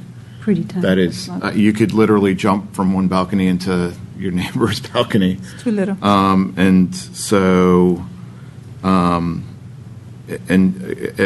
I think about 50-foot buildings being even 7.5 feet apart, we But it's 7.5 feet from one side, it's 15 feet, right? 15 feet apart. well, not if Most of them have the one next to it has zero setback. Zero setback. No. But that's under the old code. But some of them were built under the old Someone code. That's can- what we're saying. There is going to be some place where that will be a condition. No, well, there's only one building that we have under the old code. And what I just think that, my personal opinion is, You even can address- if you looked at Well, it you as. can address that. You could say, in the event of Zero setback. abutting a zero setback, the following conditions would prevail. You could change that. Because that's the only instance that I can think of. Right. So why not make an instance? If you're abutting residential, there's different setback requirements. That would make sense, actually. Yeah, I'm just saying that, from my perspective, just taking a look at a 50-foot building, 50 stories, not a- irrespective of, to me, 7.5 feet or, seems tight. And even if you looked at it as 15 on that is still, not a lot. And so you start to, I don't know what I'm saying, but Are you more comfortable with the 7.5 being the minimum and then intrusions allowed, as opposed to the reverse, which is an average? yeah, I don't think in any situation you should have anything inside of 7.5 feet. So if it were 10 feet with protrusions into 7.5. Even if the other property is at 7.5 feet, so you're really looking at 15 feet apart? So you want Yeah. what you're saying is you want it wider. That's. So if we said that the setback has to be from the other building instead of the property line, would that help? That building will change. Right. Yeah. Which will change? Well, the other building may be. Get torn down and do Well, if something. it gets rebuilt, then it has to apply to the same standard, right? Is 15 what you want to see? You want to see more than 15? I'm presuming that there's 7.5 and 7.5. Yeah, to me, that should be I would get comfortable with that. So that's not what was proposed. No. No, it's an average. No, sorry, I'm not understanding. Isn't the code essentially creating 15 feet between, unless there's someone with a 0-foot setback? Right. The code as drafted It's is saying creating a 15 minimum of feet. 15 feet. Right. I don't think so. What is 'cause- the number that you, No, it sounds like you want to. Because you have a minimum setback of On one 3, side and- you have a minimum Oh, setback of 3 feet. No, so what you're Right. saying is, So you I'm don't saying- think it should be that. You're saying it should be 7.5 minimum, and if they want to articulate, it should be more as opposed to less. Yes, Even like or, 10 yeah, feet. or. All right, because this is written the reverse. It's That's- written, this is a certain height, and we're moving things into it to make it less. Yeah, or say 10. Alex is saying the 10, reverse. Or you say 10 and you can articulate 2.5 or whatever it is. I mean, That's yet another way to look at it. Right. So we have But- the way that's drafted, the way that we had in one of our letters from the public, and here's a third way, which is saying we should set the minimum, and if you want to articulate, you have to make it bigger. But The then point nobody's is no gonna one's going to do articulate- it. yeah, That's no the one's gonna point. articulate. That's Unless why you say the it's- setback is now Minimum 10. of- Yeah. And you're doing it. Yeah. Which, then you're creating 20 feet possibly between. Mhm. And some of the lots are narrow for development. Yeah. So the So we're- big goal is we want more housing. Let's always keep that in mind. And then we want articulation. And we want articulation. Yes, you do. And I don't think that it's necessary to make those pop-outs non-habitable. To me, it's going to be really hard to get that to work, because maybe you want to have a little bay window in the room. So, why have, it's really difficult to get a non-habitable.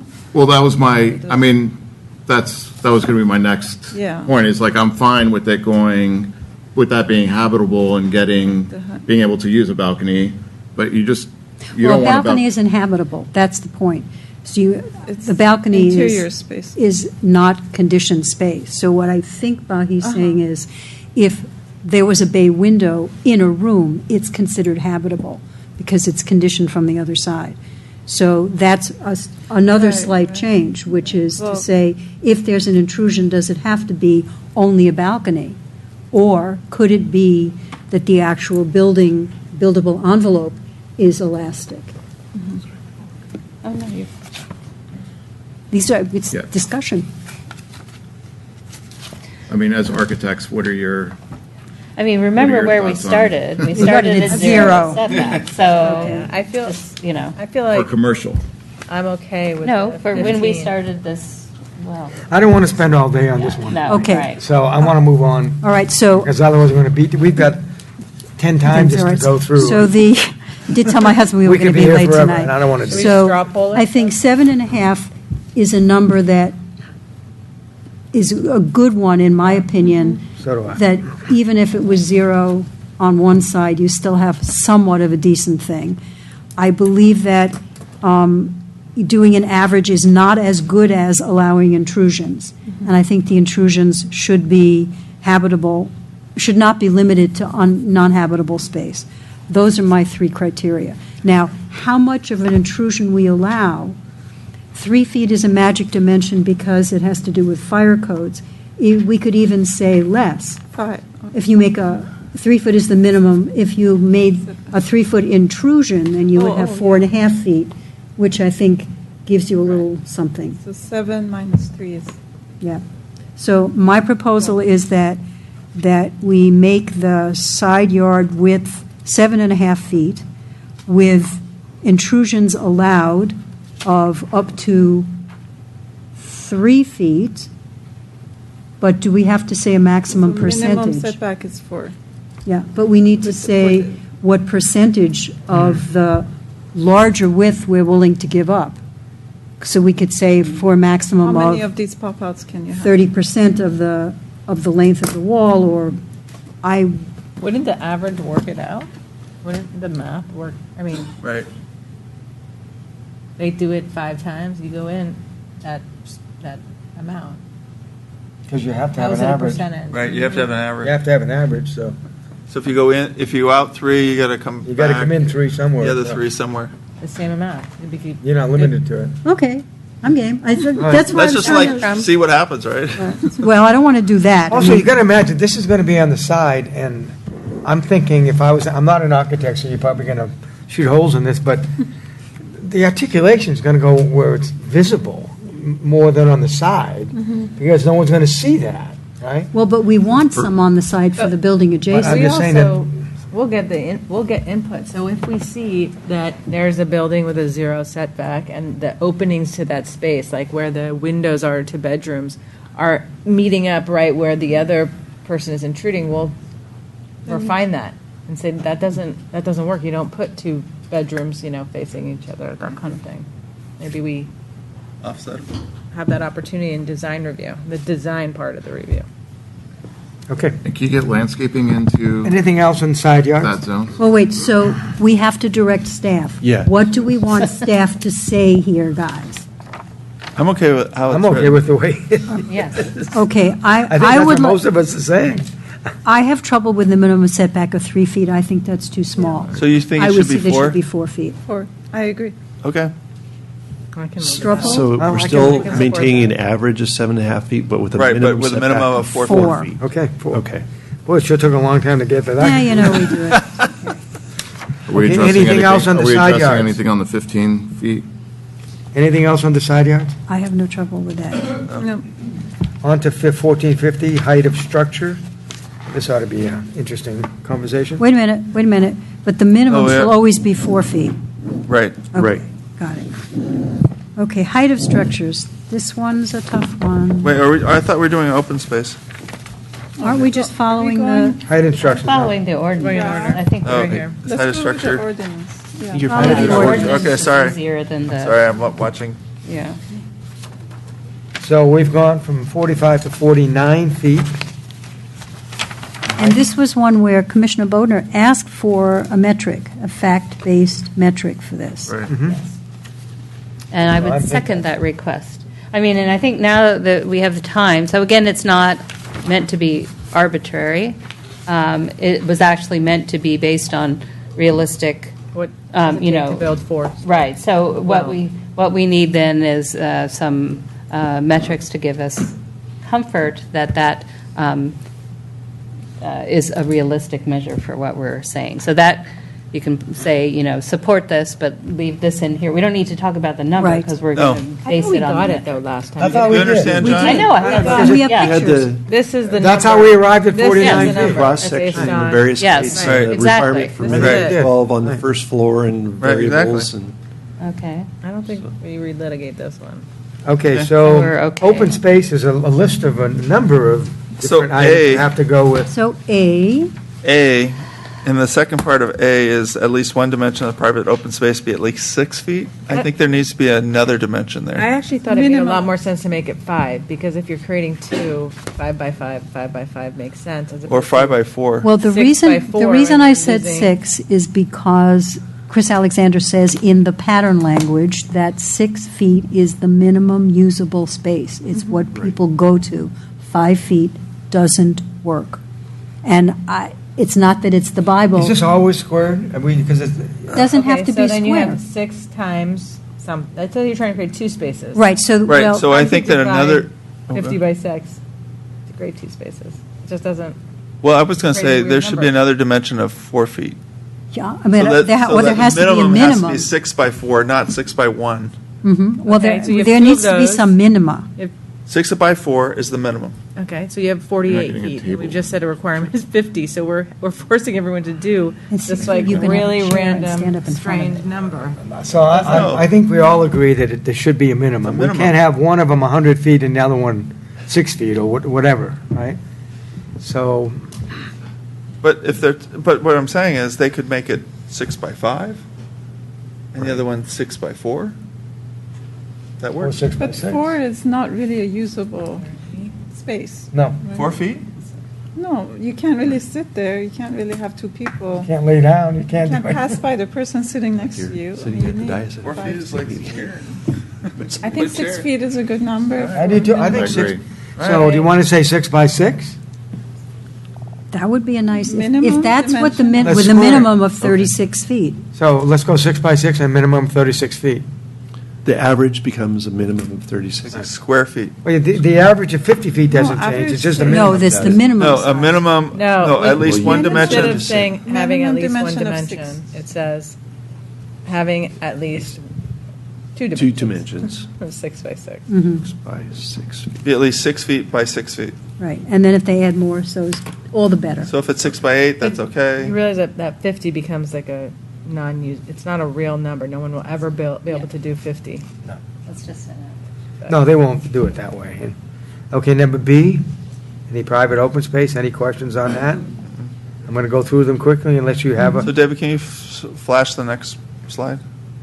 Because we just addressed the first 2. There you go. Thank you.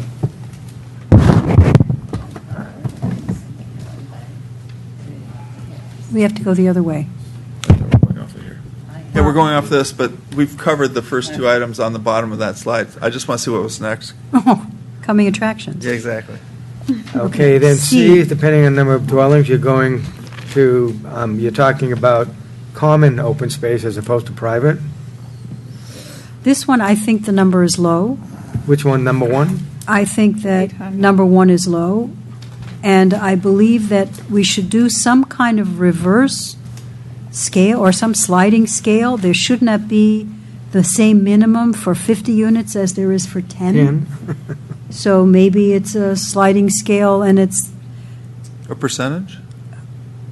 all I can say is it jumps from 800 to 1,600 then- in 15 units. Perhaps there's a way of, Okay, so if you tried to average what what each unit, I like the idea of take a number and multiply by the number of units. Right. Well, the other piece No, that's what we talked about, right? If And you we also built this talked size about- structure, you had this much open space. You built this size structure, you'd have this much. because number of units, if we want them to maximize the number of units, and if you have to put in more open space, if you have more units, then you're counterintuitive to what your counter purpose. So it should be by the percentage of the developed area in some way. Is it possible that you For can the further smaller units explore or the this? larger units? Just a minute. Is it possible that we can further explore this? Because I think we could debate this one all day. Sure. Because there is a big difference between 10 units at 800 square, square feet and 50 units with the same. But our initial proposal to you was, it was a per unit basis, so it did have that sliding scale factor. However, when you started looking at how much common open space would be required for a project that had a lot of units, you were uncomfortable with that amount. So you went back to something like this. So I've modified it to minimizing. reflect your in. Right, exactly. That's what I'm trying to. We're being skipped. There must be something in the middle. We can go out there and look around a bit more and see what we can find. You want to say 10 to 25, 25 to 50, 50 to... Say from 10 to 15, or exactly. There'll be X. So 25 to So what 35 I'm hearing is like the smaller size, 10 to 50, seems to be. We needed some division. It's too big a bracket. Smaller Right. brackets. Can you bracket that in another thing so that we have 10 to 25 or 10 to 20, whatever, something to 50, Smaller brackets in 51 one. to 100. All right, so could you look into that, please? I could look into that, but are you comfortable with like between 0 and, or 10 and 25, 10 and... So is there nothing for under Refresh 10? my recollection, how many units just went in the one that was on El Camino? 21. 21. That's the number we're talking about, in most likely, unless we're getting No. even bigger projects. I think than 10 to 25 is probably So the right number. we're not looking at 50 to 100 Good point. anywhere in Los Altos. Right. But 10 to 25 and 25 to 50 seems to be, So 2 brackets there? yeah, Fine. And nothing less than 10? yeah. Right. Okay. Is that Did you okay? do that, John? Little. So there's no common open space if they build 9 units? Or do we say 0 to 25? Is that what you're saying? No, 0 to 10, 10 Or to 1 So we can make it 0 to 20 to 10, include something there. Yes, 0 to 10. please. Okay. 10 Thank to you, Alex. 25 and 25 to to 50. infinity. 50. That's never gonna No, happen. 50. 50 and then 51 to 100 is another number.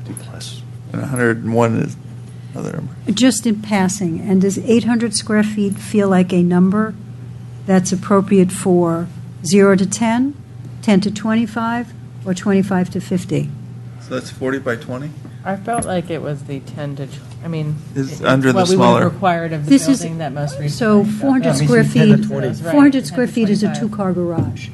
So this is the size of a 4-car garage. So if there were 10 units, it would be less than half a parking space for each person as a common area.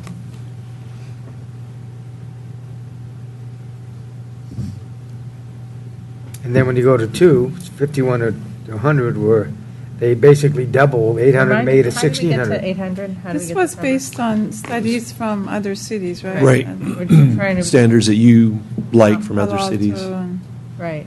Okay? I think Palo Alto might have Palo been Alto, yeah. the sample that you gravitated towards. Okay, so we have 0 to 10, 10 to 25, or 11 to 25, and then 26 to 50. And can we have some kind of a sliding scale. Well, technically, it's 1 to 10 rather than 0. Oh, good Right. point. Good point. Good point. There's no. Well, actually, no, it's actually 2. Two. 2? Because Oh, otherwise then it's not single multifamily. family. Yeah, even better point. Jerry wins. There you go. Reason why you're Score. Score. And do you want to keep going? Well, I think number 2 is going to be a moot point. Yes, I mean, I'm okay with everything else on this page. Exactly. Okay. Turn to page 5. Okay, and number E. I have Required E where, I'm just going down, oh, sorry. Sorry, can we just go back? No. I do think that we shouldn't, even though no one thinks it's ever going to get built, we should just include a higher, because if we go to micro units or whatever ends up happening, Right. I don't think we should stop at 50 because. No, I think we can leave, I think No, I think, They did but are just you okay fine. with the other, I thought we were saying we didn't need any more than 50. No. No. Got it. It was, Not the changing likelihood it, is not small, but changing we're it. not taking it Got out it, of the okay. code, And no. they need 1 million square feet. Definitely not taking out of the Who code. has anything on this page? Number 5. Anybody have anything on 5? I didn't. I have something on E in 160 rooftop uses.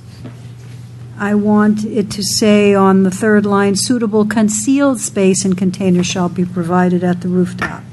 Good I know point. it says screened by an enclosure, but can't hurt to be emphatic about See it. that third sentence down? It says, Suitable space. suitable and concealed shall be space and provided. containers shall be provided at the rooftop. Oh, yeah. Suitable concealed? Okay. Okay. Turn the page. Whoa.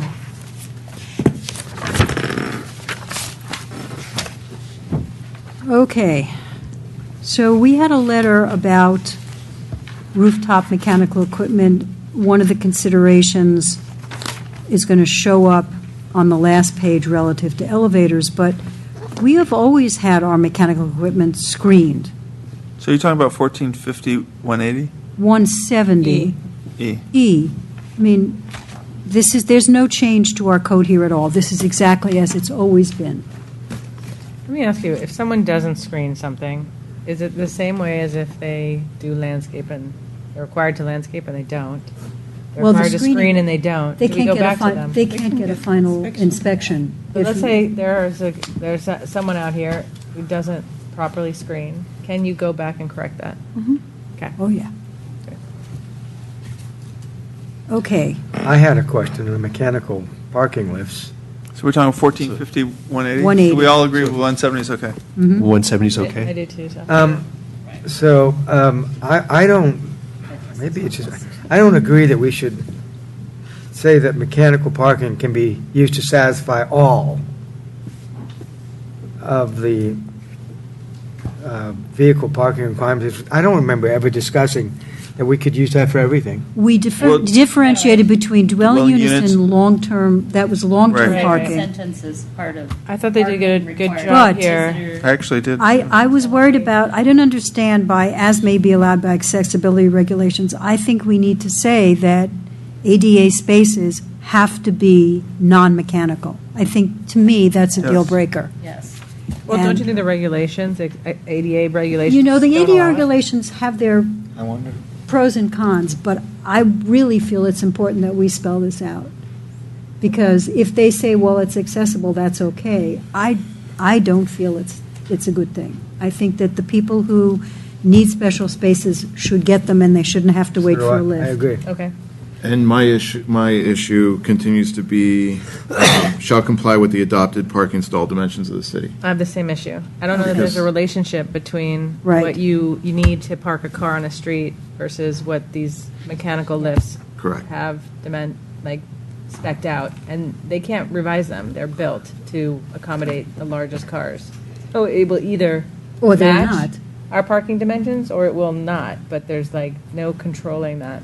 Right, it can't be But the if it can minimum. park a car, it's going to, hopefully, it does it more efficiently. That's the goal of these things, right? You're using less space to Right. get more done. So I agree. I don't think there needs to be that relationship. But maybe we do need to say it has to accommodate an oversized, large, the kind of cars that 90% of people are driving. Well, it has to be at least a minimum to the parking standard, Well, that's what we're talking about is, right? if the parking standard is 10 by 20, but you can park a Yukon in 8 by 17 in Because one you of don't- these right, machines, it goes because you in don't and have then- to But it's 9 have by the 18, doors open. isn't it? David, isn't it 9 by 18? It's 9 by 18. On Yeah, the, so it's not that big. I mean, not So that why not big. but, require but that it has the to question be that? is, what are the dimensions of these companies? Yeah. What are they? Because Shouldn't be it's the 9 by same thing 18. with the elevator banks. It's like it should be fact-based and not necessarily, I don't think they relate. It's case by case, because also the technology changes. That's the other piece. But Right, so as my- long as they my can park the car, expectation do we is- care? Doesn't matter. Right. That's Ronit's point. Exactly. If you, as long as it can park, but it's a good point that it has to be Can't just be not. mini. It can't be minis and it can't be Fiats. It's got to be a Yukon or whatever the largest size vehicle is that we're going to have in this country in the next 20 years, and we have no idea what it's going to be. Which is why one response is to make it to our parking So standards. John, do you have a response? Well, looking back to the project that was approved on the El Camino Real, that particular system had the platforms that were smaller than our parking requirements, but the space that the vehicle could occupy, which is what we'd be looking to, did meet our standards. But I see, but the mechanical unit itself was smaller, but it accommodated. The little Space that it encompassed. But once it was in its space, it had more Yeah, elbow right. room. More elbow room, more door swing room. It was So sufficient to meet so our that the standards. mechanical device didn't limit the size of the car. No. Would that have been I would imagine they compliant would by make the? Any manufacturer that is working in this area is going to comply with regulations elsewhere too, and most places is 10 by 20. 9 by 18 is one of the smallest I've seen, Mhm. so we should be okay, because they want to market to this area anyway. Right. They can't sell a European I know, but we should size. at least define in code Yeah, what we want. that's true. So can And we at least there is change the words technology so that today. we know that we're accommodating ADA? ADA will not be. Oh, yeah. Yeah, I've got that down already. There is technology today that will park your car. Yeah. And you get out of the car before it parks it, so it puts So you don't it have to much- open the So you doors. don't have to open up the doors, and it puts it much closer. Right, but Right. there should be language in the code that says it That's- should accommodate a car that would be fit in a 9 by 18 space. I think we are saying the same Right. thing. You're exactly. That instead of having it comply with the adopting parking stall dimensions on a street, it needs to be able to accommodate The largest. a larger size car. I you bet guys that see that? these mechanisms refer to cars as this type of car, Units. that type of car, and that. So let's see what the large size of these cars are called, and just use the technical language, the proper term of art in the industry. Is that what sentence 3 is saying? When you say the area of each mechanical parking space shall comply with the adopted parking stall dimensions of the city? Mm-hmm. Is that what's implied, that if the parking stall dimensions are 9 by 18 and the parking structure is at 8 by 16, but allows somebody to park 9 by 18, that works? That's correct. Okay. Put yourself in the place of the developer. Developer's not going to minimize the parking mechanism because he'll minimize the people that would be attracted to buy a unit. I mean, if Right. I you're going understand to spend $1 million for a unit, you can say, I'm sorry, the most you can have is a Your Tesla won't Fiat. fit. I just want to make they're sure not that gonna the sell the code that's units, written though. I mean, here give some- is meaning what I think it's meaning, that's all. Yeah, that was our intent. Okay. Anything else on this page? Okay. Page 7. Any questions on page 7? I see everybody's, Going once, going twice. okay, turn the page. Turn the page. Now we're making progress. Penthouse. Okay, Here we are. here we are at the 5'6", which I think 15.6. I'm sorry, 15 feet 6 inches for the, Elevator. for the height limit for the elevator. Now, does the stairwell, why should the stairwell be 15 and a half feet tall? It shouldn't. That's crazy. So my point is, I think we need to say that an elevator housing can be this tall, but everybody else has to be smaller. But I want to, is the 15.6 an 8-foot door or a 7-foot door? Well, it's according to our latest discussion. There's it's more than one manufacturer. One No, manufacturer. but no, just, we've got. No, according to tonight's discussion, there was one manufacturer that will do a 9-foot cab and fit in that. However, in a previous meeting, there seemed to be more than one I'll bet that you're still right. had 9-foot cabs, and my research said, and you could use an 8-foot cab, and it would definitely fit in there. Okay, so maybe let's fine tune this. We have the time. Let's get a little bit. I have a suggestion that if it works, we don't have to worry about the numbers. So obviously, a suggestion probably won't work, but let's try it anyway. There's optimism. So why can't we just, I mean, we all know what an elevator is and a stairwell is, even though we may argue about the dimensions of it. Why can't we just say that an enclosed penthouse or roof structure housing an elevator or stairwell will be enclosed as needed to fit staff-approved elevator or stairs? I mean, why do we have to? Why limit to a height at this? Why talk about the height? code? I mean, The technology will change. well, Right, yeah, it's gonna be- exactly. So this actually accommodates that. I You're going like to it. minimize the enclosed structures to accommodate whatever elevator you guys have approved and we've approved. I mean, we're not even going to look at elevators, I hope, but you guys, staff will. They come forward with an elevator. It's not something that you can drive a 747 into. It's a regular elevator for people, and we're going to minimize the enclosure for it. Why talk I about love numbers? I love the language minimize the enclosure, because then if you have a stairwell that provides roof access, And it'll be it's smaller. 8 It feet tall accommodates or the 9 whole feet thing. tall or Right, even don't 10 make feet tall. It it- doesn't yes. have to be 15 and a half foot tall. Yes. Like it. All right. Sally, we're going to double your pay. Okay, 0 plus 0. That's because it's along the lines of what we said Yes. for the footprint of that. Exactly. Exactly. What Yes. you Yes. can do for the building code, the maximum. Okay, Right. Work for you guys? any other questions? Well, I just want, does John and Dave, does that work for you guys? Yeah, that's Okay. very clear. Okay, So- so let's go on to I have one more thing before we leave here, guys. wherever I put. If anybody needs a copy of the memo about density bonus law, let me know and let John know. I have a copy of it that Jolie sent me, but I suspect she sent it to him too. Isn't it the It's emailed one? it's an emailed Yeah. one, yes, and it's, the original email date was June 17th, 2016. We should all have that For something. when we get our next discussion. Which one? This is the one where Yes. it's the attorney-client memo, which is density bonus Not in a very long. nutshell. Is that the next item Shorty we're talking about? beginning. Yeah. Well, I just wanted to point out that if we're going to, the next thing that we're going to get into is density bonus stuff. Are we going to take a break before we get there? We're not going to get, we're Not getting today. into affordable housing. No, but I meant in Oh. general, the next big topic Gotcha. that comes back will be that. It would be good if that was included in the packet again for people who might have put it in a safe Hey, why don't we place. take a 5-minute, 5-minute break? One clarification, I understand that even though you're not voting on this evening, you're asking that this be brought back with the density bonus as a package, the changes that you discussed this evening. That If you'd this like to be bring our it- standing draft, right? Well, I would like to, Getting pretty close. if we get it before the density bonus, I'm okay with that.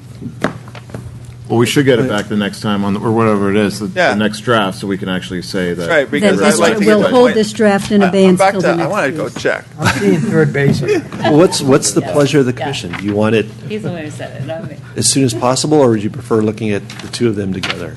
Two of them together. Okay. I would like to see it as soon as possible. That's where I am. Yeah. I like, So I'd rather that see we it. know that go we've like got I it go to a check. state I'm of- Yeah, so really you're going to to prove find that it. John and captured our ramblings Exactly. today, and then that will go on hold, and we'll come back when we get our density bonus. Exactly. No, Yes. you want, wait. Are you saying you want to wait till the density bonus comes? No, I said we're going to get this back as soon as possible. Yeah, And then after we've said, yes, this is what we all said. And we'll look at it one more time. Then it will be checked what- off for you. Exactly. And it'll be waiting until it comes back And to us. every time it does come back, it gives an opportunity to the public to tweak it. No. Yes. Send it, so we will get it Right. pretty fine tuned by the time we're done. Yes. Take a 5-minute break, So we're back at 9:10. maybe 6. Yeah, me too. When you get behind me, aha, it's only 4.5 feet.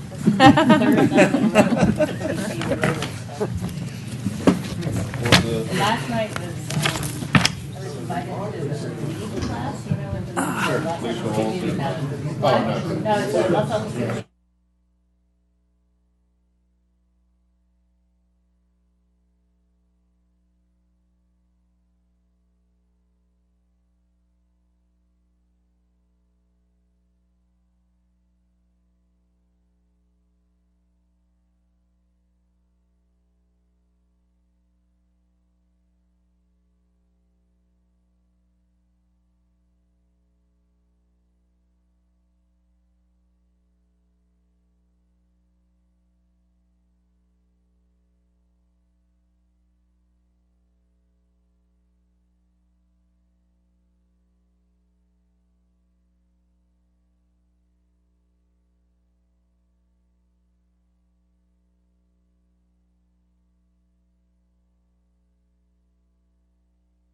So I want both of these.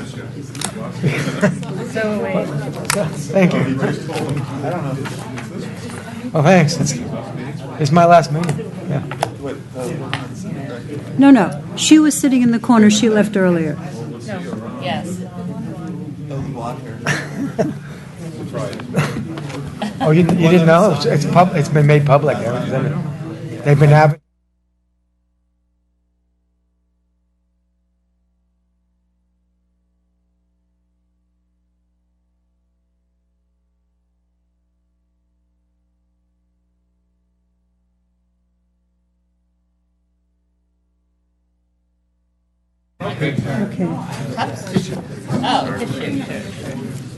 Tissue, I didn't even know you. All right. Well, it was, but then they extended it. I mean, it should have been expired. Then they remember they said, no, but now They they changed when the 2000. expiration date is. Yes, they did. So it's September this year. So they could offset the rehire, but she's leaving before it expires. Yeah. I thought it's I'm going to be going. My rationale is that I'm going to be spending half my time in Bend, Oregon, and half my time here, and I just couldn't. I'm not going to be traveling back and forth. Which state are you keeping as your residence? Well, that'll have to do with taxes. I'm sorry. I know we were. Call me Trump. Estate or income? Here's the question. Can we call the meeting to order, please? Okay. Because it's 9:11. Yes. Okay, I'd like to bring the meeting to order. I can't find my agenda, but we're going to obviously talk about affordable housing. The affordable housing linkage fees. Linkage fees. Did you take these of mine? No. There you go. Did you find an agenda? No, I couldn't find my agenda. And I know I walked in with it, but. Here's an agenda. We'll take care of you. Okay. I got it. Okay, well, I knew I didn't really need it. Item 3. Okay, Mr. Cornfield, you're on.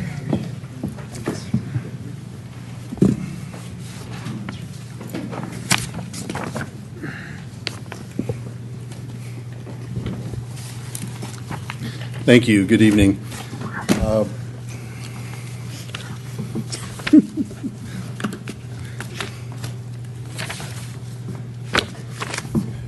The council has considered affordable housing as one of their priorities for this year, and what we've been working on the last few months is a study on affordable housing linkage fees. This is a topic that's supported in our housing element.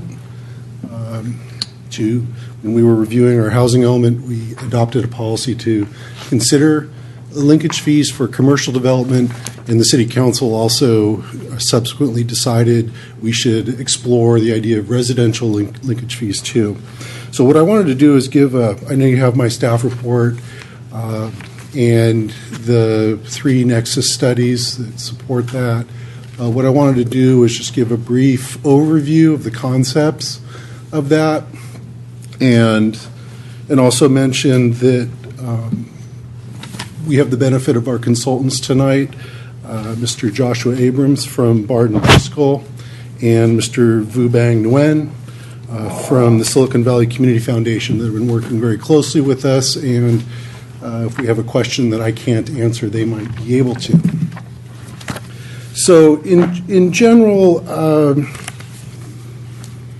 there are several factors that are important for the affordable housing linkage fees. Housing prices, as we know, are very high. The median house price in the county is about $1 million, and quite a bit higher in our community. And homes are just becoming unaffordable for the workforce. Redevelopment agencies also were eliminated by the state, and that was a big source of affordable housing funds for many communities. And so there's a lack of financial resources in general. There have been some recent court cases that limit the city's ability to produce rental inclusionary housing units, and we can use the linkage fees to help us achieve housing in that regard. And so what we really have here to consider the idea of affordable housing linkage fees is we have to create a nexus or connection between how we adopt a fee and what it's going for, and we have a feasibility study that goes with that. So what we've done is looked at the relationship between new development and its cause for affordable housing, and what the study looks at is what the maximum fees we could charge, and then determines what a reasonable fee would be. And the goal Are we going to be making decisions tonight on those numbers? If you, this is a fairly complex subject, and my hope is that we will have a good discussion on it, and hopefully be able to make a recommendation to council, or at least provide a basis to come back and have a follow-up discussion. So we have some time. Our goal is to go to the council in May with this. So we have another meeting or so if we need to on this. So what are impact fees? Impact fees required of new construction. They pay money into a fund that's then used to support the development of affordable housing. And as I mentioned earlier, we have to conduct a nexus study to support that relationship between the creation of housing and jobs and the need for affordable housing in the community. In terms of Does that is that restricted funds once they go into a? Yes. It's restricted funds, It would be restricted for the development of affordable housing only and the administration of that housing. So in terms of the residential nexus, the concept is that residential development creates new jobs to service the homes and residents, such as landscapers, childcare, food service, etc. And because these jobs sometimes pay low-income wages, there's a resulting demand for new affordable housing. And the private sector, as we know, isn't really providing this type of housing. So the government's role is really stepped up in this regard. The commercial nexus is similar, but it's a little shorter because really it's new commercial development creates new jobs that sometimes pay low wages, which in turn create a direct demand for new affordable housing.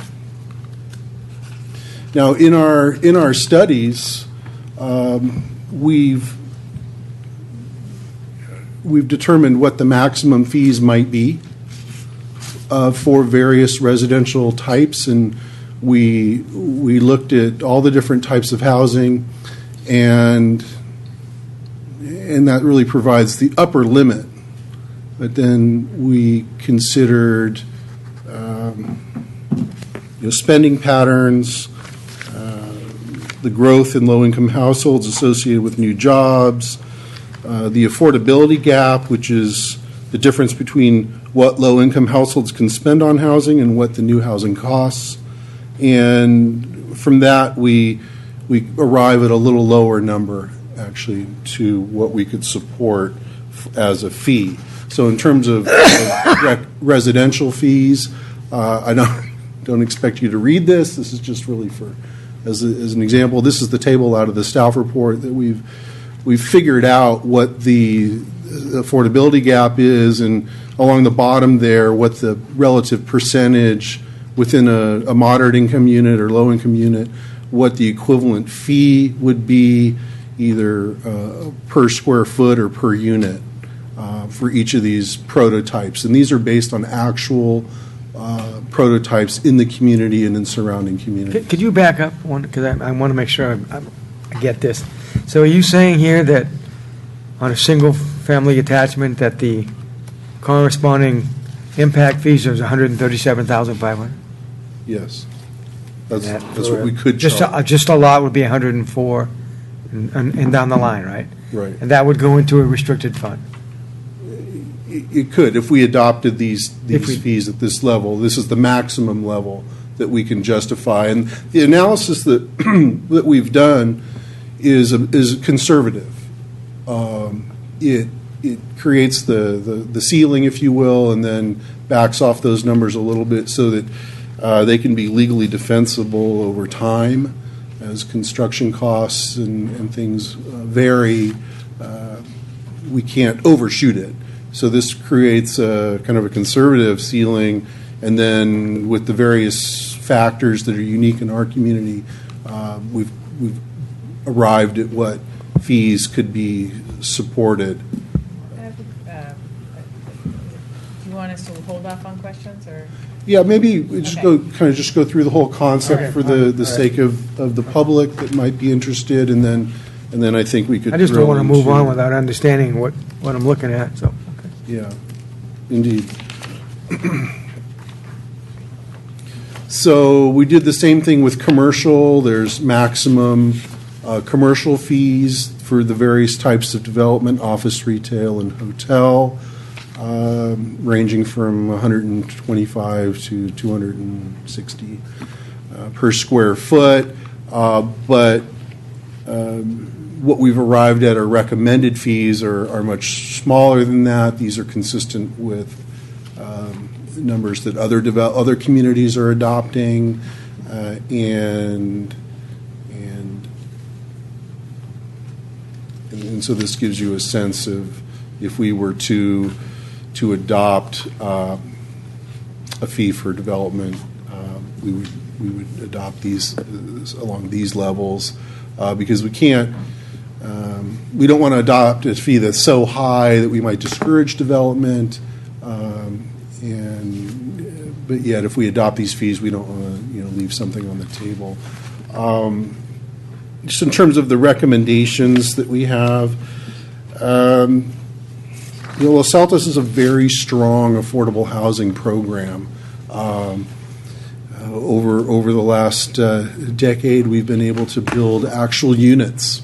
10% roughly of every multifamily project that's come in has 10% of those units have been affordable, and we have a number of affordable housing units. We've never collected inclusionary housing fees.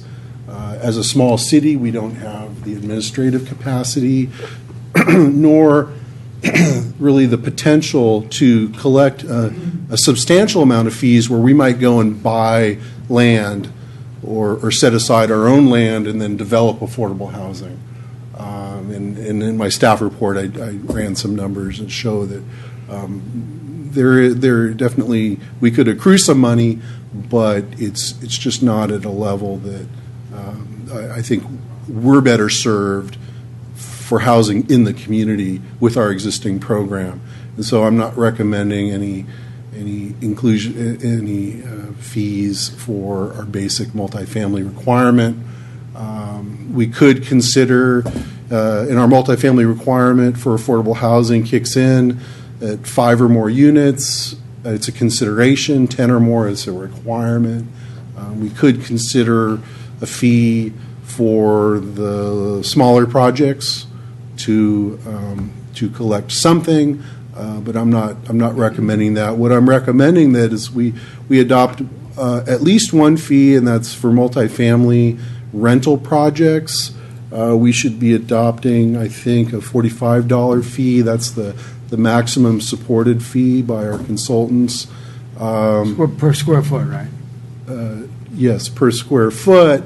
And the idea here is a fee that's high enough to maybe discourage developers from just paying a fee and paying out of the inclusionary housing requirement and actually producing the units. And with the market we have, somewhat unique with high property values, the developers that are doing rental housing tend to want to use our state density bonus law and get extra units. And so in that regard, we don't have to worry about the rental restrictions and the legal cases that prohibit us from restricting rental units in their affordability.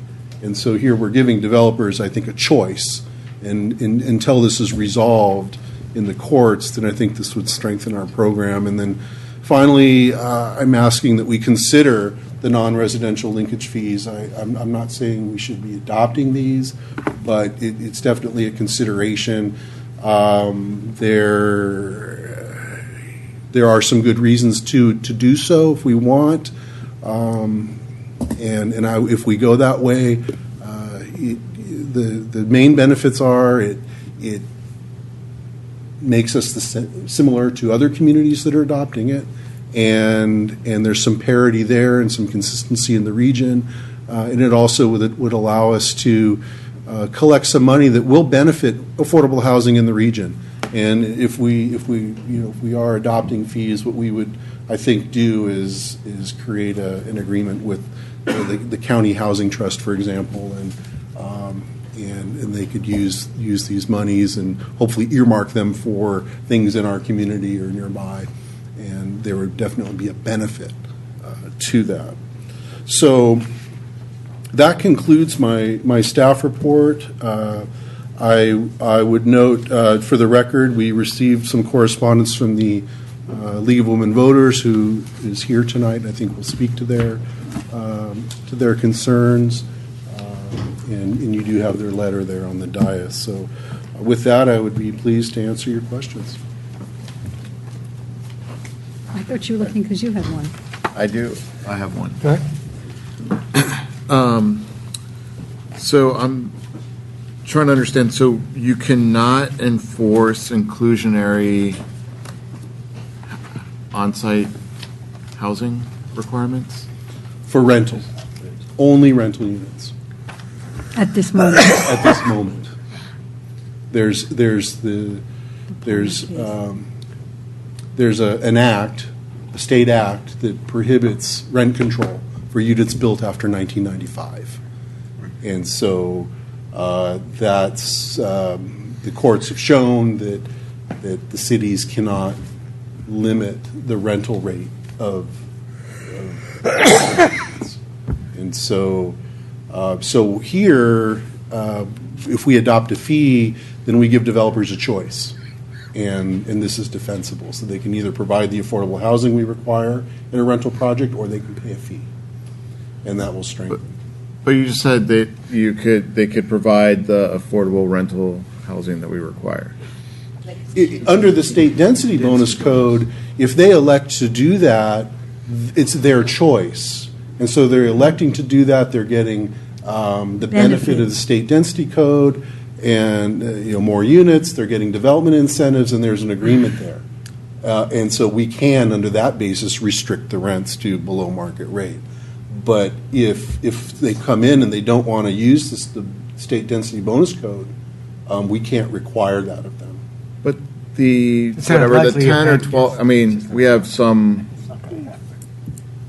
on the books that's, if you're doing over however many units, you've got to provide Those affordable. Are for sale units. Oh, this is rental. Yeah, that's the But difference. yeah, because didn't San Francisco just raise the amount of required affordable units, and it's on rental as well? Like from 10 to 15%. Yeah. So how is that? Joshua, do you want to speak to that? I believe San Francisco's system, I apologize for having my back to three-quarters of you. I believe San Francisco's system is the same. It's pay a fee, and if you don't want to pay the fee, which in San Francisco is extremely high, then provide the units. So as long as the you have essence of the court case is it has to be a choice, whether it's a carrot or a stick, but it's still a choice. Is that what you're asking? Are you saying, can we go from requiring 10% to 15%? No, I guess I'm just saying you can still require it so long as they could opt have a out money and opt. have a fee. Exactly. Got it. Okay, now I understand. And then when you say it was a conservative analysis, there was no rate of return. Like there was considerations, I think, like cost of debt and other things, but no rate of return for investors for equity. So there's really two questions. The first is, what are the impacts and what is it cost to offset those impacts? And the other question is feasibility. And they're the two distinct analyses. So for what are the impacts, you really don't look at, you could come to the conclusion that there are a lot of impacts, but any fee would make it infeasible. So that they're kind of two separate analyses. So for the maximum impact, the maximum fee allowed, that's the nexus maximum, that doesn't look at profitability. That really just looks at what jobs are created, what do those jobs pay, how much does it cost to house people. For the feasibility analysis, it does look at the rate of return. On the apartment feasibility, it's a 5.5% return on cost was the threshold they used. And I should be clear that I did the coordination and helped all the cities work together and kind of project manage, but we jointly hired Kaiser Marston to actually do the analysis. So I didn't actually do the analysis myself. I ran the project more. Yeah, I was just trying to understand if we're taking a haircut to something, if it's what the actual baseline is. And when I was looking at page 20. In which attachment? In A? In attachment A. think if you look at page 22, you'll see that 5.5 return on cost figure.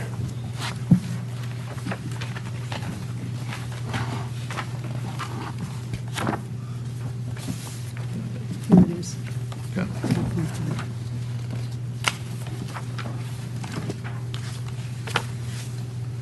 Those were my questions. Thanks. All right, good, go. So staff is recommending that we consider non-residential linkage fees, which have been set for commercial versus office at 10 to 15 for commercial and 20 to 25. And I want to double check that, are we the only town on the peninsula that isn't doing this? Is everybody else doing this and we're standing here not doing it? Most of the larger cities are doing it or are considering it. San Jose and Cupertino and Mountain View are ahead. They've had fees, and Cupertino those just now adopting theirs, revisiting it. Some of the smaller communities are considering it, but I'm not sure. Like Saratoga, for example, they may or may not. I don't believe Los Altos Hills. I don't think will be. How about Los Gatos? I'm trying to think of Los places Gatos that have ours. definitely Yeah. is.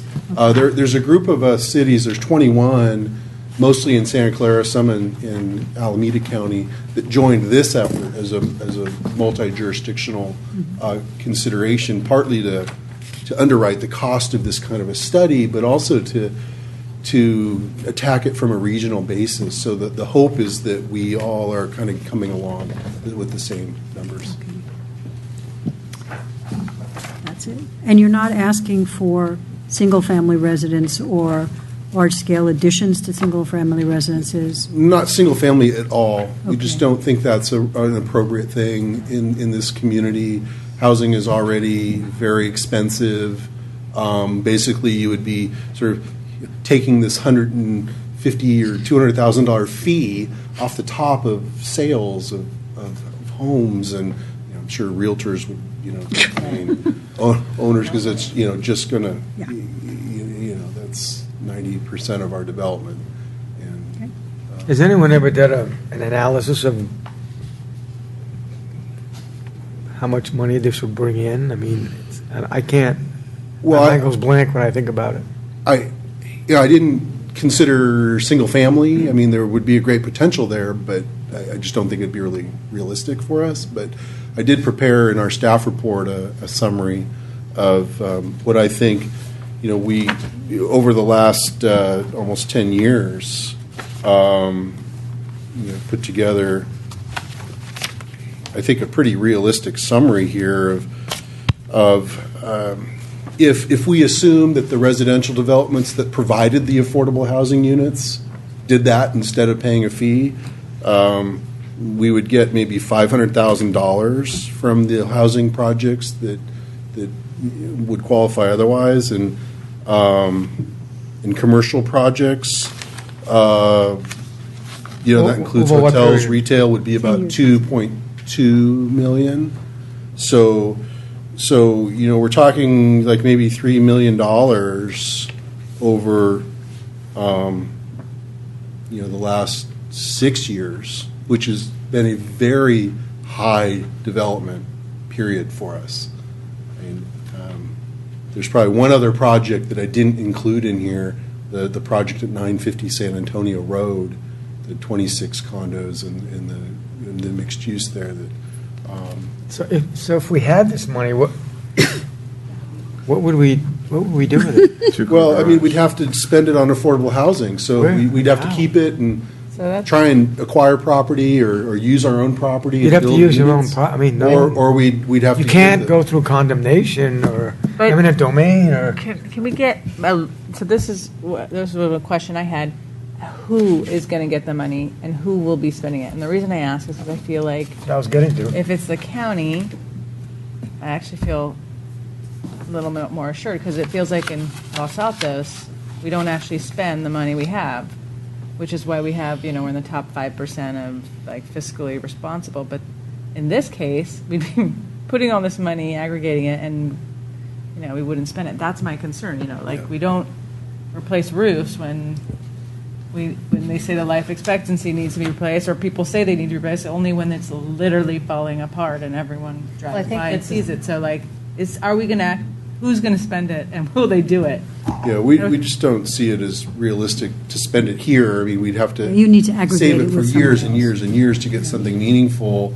I mean, the way we're seeing it is we would be offering it to the county housing trust, for example, where they could earmark the money for projects for underwrite first-time home buyers in the community. Right. In Los Altos. In Los In Los Altos Altos. or surrounding.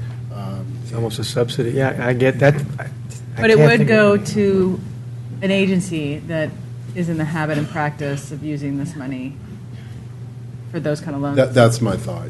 Yeah, that would be a city decision. They could either, you could keep it in-house, or you could give it to to a countywide agency. The thinking in San Mateo County for the cities that don't feel like they'll be able to spend it is to loan it to the countywide agency, and then it's doing good. But then if there is a project in their jurisdiction, they can be first in line to get money when they need it. So kind of the best of both worlds. And is there some way to use that as a credit towards our, affordable housing state? Didn't I see something about? Good question. Yeah. Sure. Under state law, currently, you could, there's, in the annual report, you couldn't claim it in the tally section, but you could claim it in the program section, so you could get kind of credit for it. And then we're actually working pretty actively with a stakeholder group to look for changes. And we're focusing on changes in two ways, but one, changes to state law that would let you actually count that in the tally section, or if some of the bills pass that penalize cities for not building enough housing, let you count it towards those. I think the state fixes are going to be a little slower. We're also looking at regional fixes. For instance, the One Bay Area grant rewards cities that build a lot of housing, and ABAG is really receptive to this idea of when they reward cities that build a lot of housing, if you give money to another city and they build the housing, letting that count. So I think we should be able to get good traction on that half of it. ABAG is Association for Bay Area Housing, for the record. Bay Area governments. So I guess we typically tell the audience that there's no booing or other things, so that everyone feels that they can say That in it's a a safe environment. safe space to So speak. I will just ask this question of staff to just really try to understand. But I mean, we're putting all of the. I guess my question would be, why is it off the table for single family? Because we're putting all of the burden of affordable housing on a very limited subset of, and all on the backs of multifamily. Well, actually, or no, they're commercial. saying they'll do anything that's multifamily, commercial, or office. So it's large, in my opinion, it's larger scale development. And One of the thoughts is behind some of the more beyond the more political aspects, or we don't have a lot of net new single-family housing units. So, I mean, there is an incremental linkage when you rebuild a house. There's a new household. They're spending more money, maybe a larger family, and so there is definitely a nexus, and we can charge for that. But we might get 4 or 5 net new single-family homes over 10 years. There really isn't that much single-family land to subdivide. So we're really just looking at additions and rebuilds of these homes, and is that, is there really a sufficient basis to tax the community, charge a fee for that? If you want, right. so there's no booing, but you knew when you were asking. I mean, that it's not we're a net popular. supplier of housing too in the region. So It also doesn't feel like it would, if you, let's say you have a family that buys a home that's a tear down because that's all they can afford, and they decide to rebuild a house, and then if it's a 3,500 square foot home, they're going to have to pay $137,000 on top of that. It almost makes it only more, unaffordable for That was the David's people point. coming in. And I didn't understand why then this the maximum for then a small lot was $52 a square foot, where the single family, so you have a 3,500 square foot home and it's like $40 a square foot. You have a 2,000 square foot home and you're paying 52, and it's like, gosh, the people. And the same thing with the townhome versus the condo. Like the dimensions were always smaller, and yet the fee was higher. So I didn't understand why it's making it even harder for the person who can afford less. So it's important to remember that the maximums are not the recommendations. That's just the simple math about what a household spend, and then you divide it by the unit size. It's really about the unit sizes being smaller, and then they can support a greater fee. But it's really, like, if nothing else, to understand the difference between what does the math say is the maximum you can support versus what's a good policy decision. This is just about the math, that you should not obviously not go higher than it, because you'll have a legal problem. Okay. But it's not a recommendation. Okay, so if you then focus on the policy, I always find it really helpful to see what other jurisdictions are doing. That's on your page 5 of one of these reports. You see, like, what are best practices, what is the standard, who's the outlier? And I'm not surprised to see it. It's, again, where the outlier feels like. It says in the page earlier that, and I was surprised by this, that Los Altos has the highest median home price in Santa Clara. That really surprised me. I mean, I know it just seems like Palo Alto has a higher square footage, but it's apparently us. So who are we closest to? When you look at like what Cupertino seems like they're getting really aggressive on this topic. They went to like requiring 15%. I think it's BMRs, right? And who are we closer to? Should we be, Campbell and Cupertino have really, decided to they're really making it a priority. Their numbers reflect that. We say we want to make it a priority.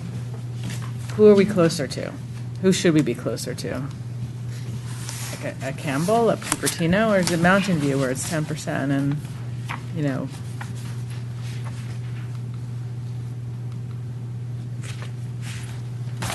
Well, I think first we have to go back and say, do we want to put it on residential units? And actually, Alex's question is, if the entire area, if the entire county of small cities is coming together and saying across the board, we're all going to charge some rate that's below the Nexus maximum. But we're going to get some money every time someone builds, so that we have a little pot, and we put all our little pots together, we're going to have a big pot, and then the county will be able to do some good with it. That really is the policy decision. Single family would be incredibly difficult political decision for council. I can't see that ever happening here. So the answer to your question is, because it's politically unpopular, there's no way that that's going to happen. So really the question is, do we think that fees are appropriate? What staff has said was, that if we keep our multifamily program, we've been getting units out of that. And that's real units. That's not, we could count potential units. That's real units. Not as much as one would like, but we're still a small town. But it's more than what you're going to get if you create a fund. I mean, the fund's nothing. Not if you set the dollar value on the high end. Well, and right? not if you pool. If we look at it and say, there are some areas, even if we had a relatively low impact fee that went on our commercial or office buildings, then we get a little bit of money. And if everybody does it, we will have a bigger pot of money. And so that really is what we're coming down to. The way I read this report is Los Altos is the poster child for unaffordable housing. What are we going to do about it? Are we going to say, no, we're going to do it? Status quo is working. Mm-hmm. We're one of the worst offenders. So we have an obligation to but push as many of the different groups, the multi-family developers. I think we should do the office too. Yeah. So if we say no, we're gonna do the least, and we have the worst No, I agree with you. I mean, if we're going to do it, we should do it. I don't think we should do single-family. And I agree on I that. agree with Josh. We should not pick the ceiling. We should pick something that is something we're comfortable with, and I think should be in the median for our adjacent towns. Can I just say something A that? few more questions. So go ahead. Well, I was just going to say that a lot of what we talk about is having actual affordable units nearby, so that teachers, police, fire. I mean, all of those. Traffic So- staff. Cedric is leaving because he commutes an hour and 10 minutes, and now he's going to commute 10 minutes. Right. And so my concern is that if you give people a choice to, if it's too low and it's just going into some fund that then gets affordable housing built out Vallejo. that doesn't, in Vallejo or Well, somewhere in but Santa if- Clara. And, But if you the know, county if it's- subsidizes first-time homeowners, that's something we could live with in our community. But do we have that control? Are we on discussion now? Because we haven't had public comment. And, Oh, and I, sorry. Excuse you know, us. having read the letter, Well, we have one- I we have saw one a public- we have a proposal. speaker, Yeah, Sue. so we have, so I Sorry. we're sinking into discussion. Are we done? We're Yeah. thinking in discussion. Can I add one just technical clarification? Okay, we have a clarification here. Just Thank you. if you can't legally adopt the maximum for residential if you also want to do commercial, because they're counting the same impacts, so that if you decide to do both, they'll both have to be stepped down from the maximum. Oh, interesting. Okay, let's hear from the public. And so, Sue, you're at bat. Thanks for waiting. Well, the League of Women Voters has been urging you to both do the Nexus study and adopt the fees, so we're happy to see this finally here. There's so many questions, and I know you may have some questions on my letter, because I always try to keep my letters to one page, and this is a very complicated issue. In terms of the fee, I understand staff's recommendation that the fee be as high as possible for the rental units, because you are in a situation where you can't require the rental BMRs since the Palmer decision in 2009. And ever since 2009, the state legislature has been trying to overrule the Palmer decision. They passed it one time, and Jerry Brown vetoed it because there was a San Jose case that some of you may know that was related to for sale BMRs. It's going through the legislature again this year. Who knows if it will pass? But until it passes, you can't require it unless people come in under state density bonus law. So therefore, you really need to have a fee. And I know that the reason that David wants this high fee, which is much higher than anyone else is doing right now, is because you can charge a high fee, and that will basically, you cannot force the developer to build the units. So you can force him to choose to build, to offer to build the units by doing that. Other cities, like the League works a lot in Mountain View, the fee is way too low in Mountain View, and so developers prefer to pay the fee, and if the city gets units in exchange for the fee, they don't get very many units. So that's the difficulty with having a small fee. I wondered, and I couldn't figure out from the staff report, what a fee that would be truly equivalent to the cost of the developer of building the units might be a more reasonable fee. I feel like with the non-residential, it is important for you to adopt something that's similar to the surrounding communities around us, because that is like parity and it's fair and everyone will see it that way. But other cities are more interested in getting fees than Los Altos, because Mountain View has so much development that they're getting a lot of fees and they can use it to do a lot of all affordable projects. And other cities are somewhat in that boat too. But I also do think, I think David and I both talked with Kevin Zwick of the Housing Trust. I haven't talked to him since the staff report came out, but he seemed willing to work with the city and take the fees on a similar kind of thing of what Josh is talking about, where the fees, would be loaned and they could try to allocate them to the city. And as I wrote in my letter, I still have a dream that maybe sometime the city will do something on one of the downtown parking lots or somewhere else. And of course, that land would basically be what the city could offer to the developer to long-term lease that land, but having some extra money in a pot to also help a nonprofit to do a development could be very helpful in that case also. So I wanted to just be clear that until the Palmer case, you could require the BMRs, and that's why we have a bunch of BMR rentals. But then the Palmer case came out and decided, after 170 jurisdictions had rental BMRs, that it was in conflict with the Costa-Hawkins law, so. Good timing. I've got a question for you. You said the fee in Mountain View is too low. What is it? It's $17 and something. Okay. So, it's in your list, I think, you have in your table. The list was this thick, it's hard to remember. And I mean, I think it was in David's summary, perhaps. which of, like, when we could look at the comparable jurisdictions, who do you think we are most should be emulating? Well, you're probably a lot like Cupertino, I would think, and they've had fees for a long time, and they do, as you were pointing out, they do have a higher percentage of. A lot of cities do have a higher percentage of BMRs, but that's not really on the table before you right now. Cupertino's 85,000, and their commercial. Retail versus residential doesn't even come close to comparing. Yeah, well, maybe you're the closest to Los Gatos and Saratoga and some of these smaller. Yeah. I don't know I mean, most of the cities in the county are larger. Yeah. And certainly Palo Alto is larger and has a lot more commercial. Maybe you're similar to Menlo Park. Menlo Park is in your table. Also bigger. I think your analysis of saying Los Gatos is probably the closest to us. Thanks, Susan. Appreciate that. David?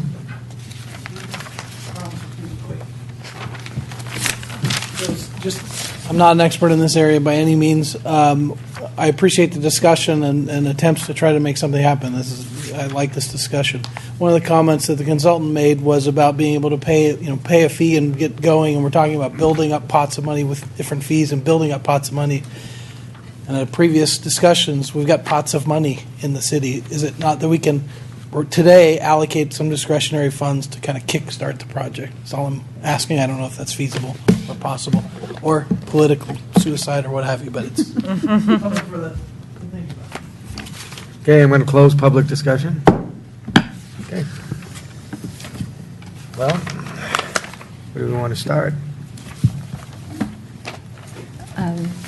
I'll Okay. just All right. try starting. All right. So I agree with bullet number 1, maintain our multifamily affordable housing requirement. I agree with number 2.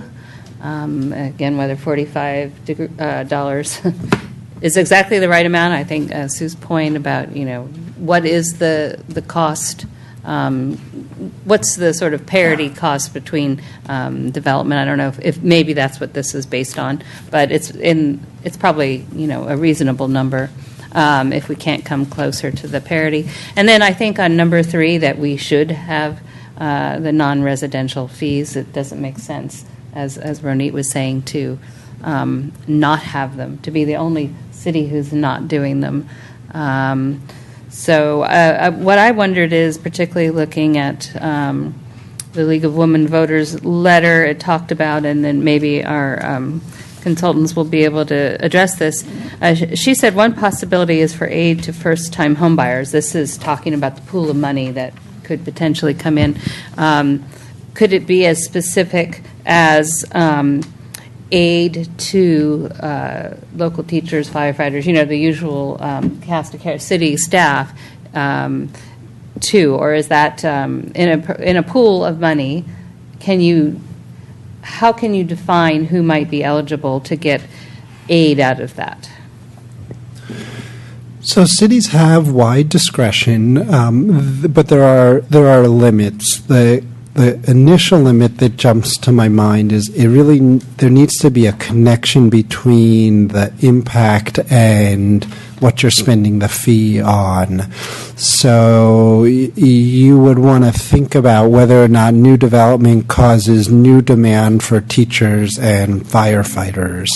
So it becomes circular. Yeah, so there might you can argue it does, but it doesn't have a strong connection, because when you get that specific,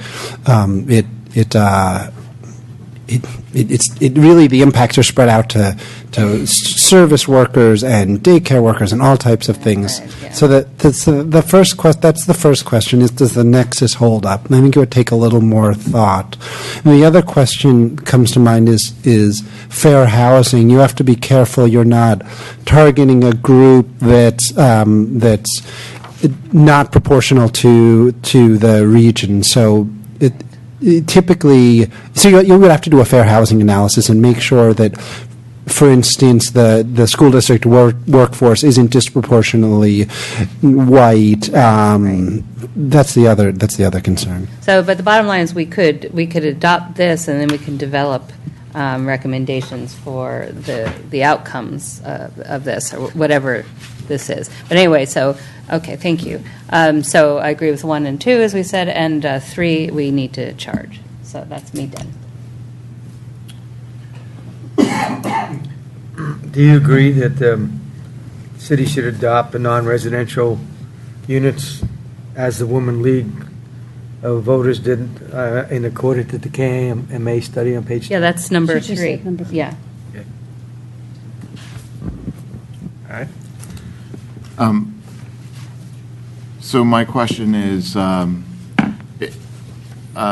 maybe if you took it to a level that's not as specific as what you were asking, but can we actually direct, if it goes into a fund, can we actually direct that exactly, kind of the program or how those funds are used, right? Can we actually dictate that those funds come back to fund first-time homebuyers in Los Altos, or whatever, whatever program it is, or is it we have, once we give it to that fund, we really have no say in how the funds are used?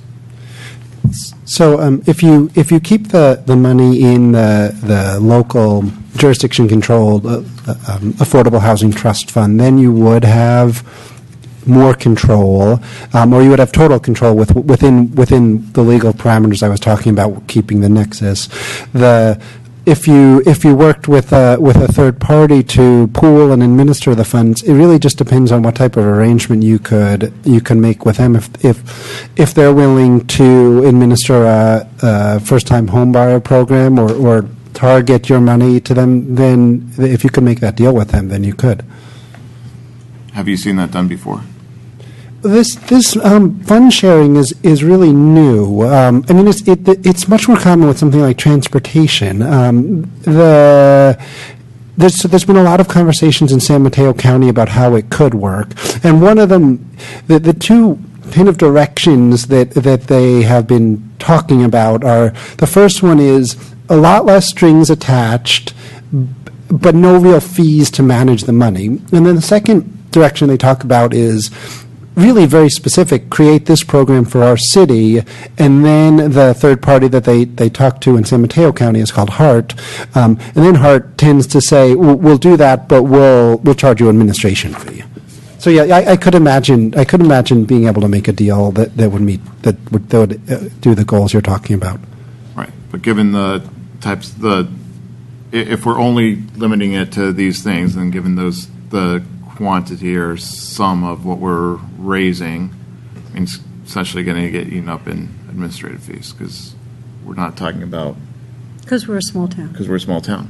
Right. I mean, there's the administrative fees, I imagine, would be really setting up the program, so they would eat it up, and then making the loans. So then I think that it wouldn't be that much as you're building money. I don't think there would be a lot of work on the third party's part.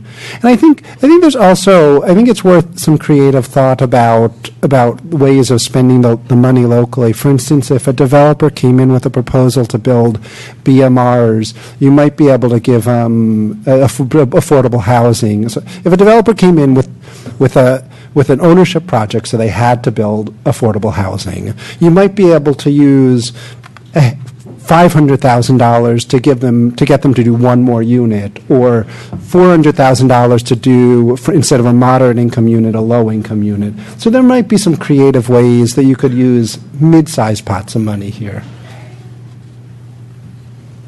Got it. And so I agree with all of these things. I will still say that we're trying to solve, I mean, we say that this is a priority and that it's a big problem, and we don't have to get anywhere near the $300,000 or whatever it is on single family, but we're not going to solve this problem without single family, and if it's 20,000 or what, I mean, there should be some, in my opinion, there should be something because there's no reason that single family shouldn't contribute to help solve this problem, especially given where home prices are in Los Altos.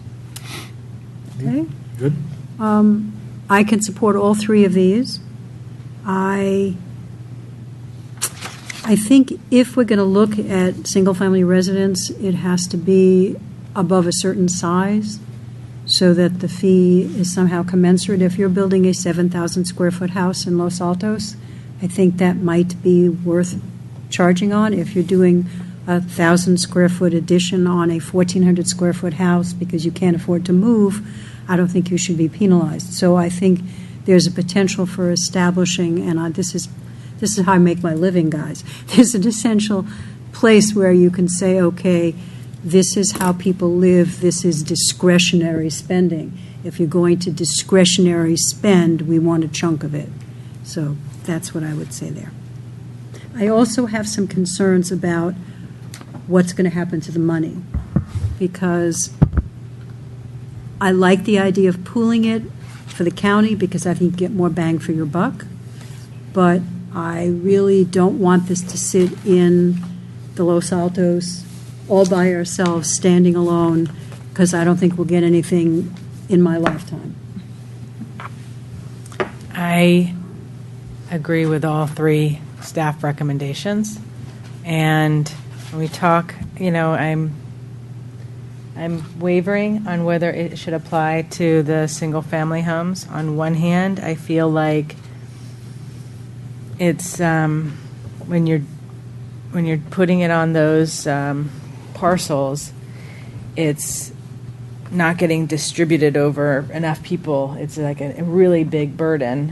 Whereas when you have it over townhomes or condos or higher density spaces, you're distributing even that expense over even a larger group of people. So it's not as onerous. Having said that, the idea that everyone contributes to this problem, so everyone should participate in the solution, I think is totally valid, and it's the right thing.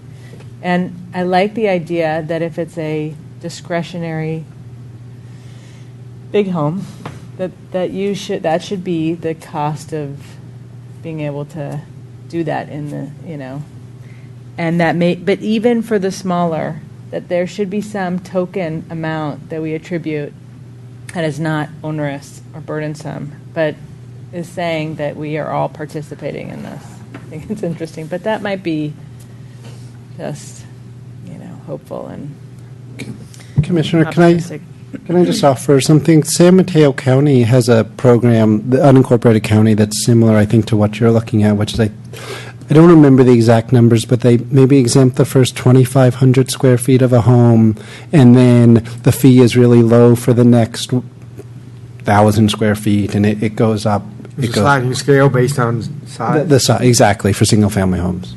I actually think people would be really supportive, because I think that I would be. the people who would object the highest are probably the ones that are in the smaller square footage. And Yes. if a community says this is our top priority, then Make it the top. then you can't say for the rest of you. Not for me. So I really, I kind of like that.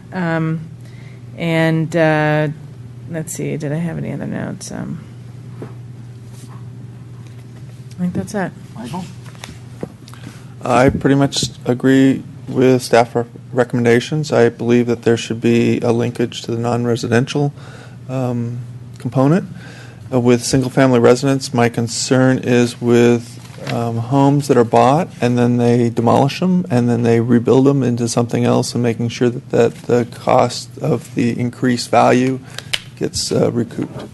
That it's not just based on the sale price, but also includes any upgrades that are made, remodels, as I deal with a lot of people that do remodel their homes after a short period of time after buying their initial property, and then just People make a living doing that. demolishing it and then rebuilding something that they want. And I would hate to see that the fee that we put towards residential units be only applied to what was there, not what ends up being there. That's all. I had one thought, one more point I forgot. The number 2, whatever the highest number we could make that, I think that's what you should do, because to have rental, to be able to, I wouldn't want us to do what Mountain View does, where people can buy out of it, because rentals are even more valuable to That's what we affordable wanted to housing. do. Yes. So make it as onerous as possible to get out of providing it. Could I ask a question? There's a few cities that take a really legally aggressive approach, which is, so it has to be voluntary for rental because of this court case. But there's a few cities, Foster City and San Mateo City, that say, well, it is voluntary, but anyone who wants a discretionary permit, a setback of any variance, any zoning change, any zoning upgrade, have to do the units, and you can't pay the fee. Is there? I'm just hearing a lot of people express a preference for the unit. Is that something you would want staff to look into? Would you tie it to density? If you're asking for a density bonus, you can't do it, something like that? Yeah. So the idea for the cities that are taking that approach is if you ask for a density bonus, and some very aggressive cities would say if you asked for a change to the setback or anything, then you have to provide the units and you can't provide the Well, we fees. certainly wouldn't be able to answer that tonight. Well, also, Well- that's a policy decision, and that's the next level up. Okay. I was asking if you want to direct staff. Well, one of my concerns is we had a project last year coming for us in the Loyola Corner area, and they said, well, we're going to build a 5-unit, but we decided to build 4 units because we could not Oh, boy. build Not have the extra, And they were still compliant, so So I would like, well, I like having this fee, like, okay, great. You don't gotta have pay a to, fee. and pay the money. Yeah, exactly. Fine. I also agree with all 3 points. And regarding single family, I was just thinking if we somehow were able to make it, since so many single family homes in our area already have unofficial rental units or secondary dwelling units, and why can't we make it easier for single family people to contribute to that requirement by making those official units? Well, that's going to be on our potential agenda items, because Right. everybody has to conform to the new state regs. And at the last meeting, I asked John, and he said they're working on it. We're going to get to see it soon. Okay. If, Wait. maybe I can add one more thing. Just one of the things why I think if the $45 fee was appropriate is considering it in terms of a number of things. But one, when we have residential multifamily development, we require the maximum density. And so it sort of forces developers to develop at a certain intensity on the site. And so let's take the El Camino project as an example, where a 20-unit project at 38 units an acre, we're talking 1,800 square foot units on average at a $45 fee. That's $81,000 per unit times 20. That's $1.6 million, right? And their BMR requirement would be 2 units. And from the performas that we were looking at, it was costing them $800,000 per unit to produce those. Right. So for me, the $45 fee Fit right in became there. sort of an easy What decision about, word. what about in our other multifamily zones, the much smaller one, like the project was the study session and it's going to come back? They were talking about 4 units? 3. 3, yeah. Only 3. So how would this affect that? And that zone has, I don't know if you're aware Well, they of would be this. exempt. Under our regulations, they do not have to provide affordable housing. No, and because Fewer it's than 4, 5 it's units. 4, it's 4 or less 5. Right, but would this new... That's what I'm saying. Would this apply to them, that they'd have to pay $45 a fee? No, my thought here was, and this is a great question, it's not quite clear. My thought here was, if the affordable housing is required of your project, then, and you're doing rental, then you have the choice. Do you pay a fee or do you...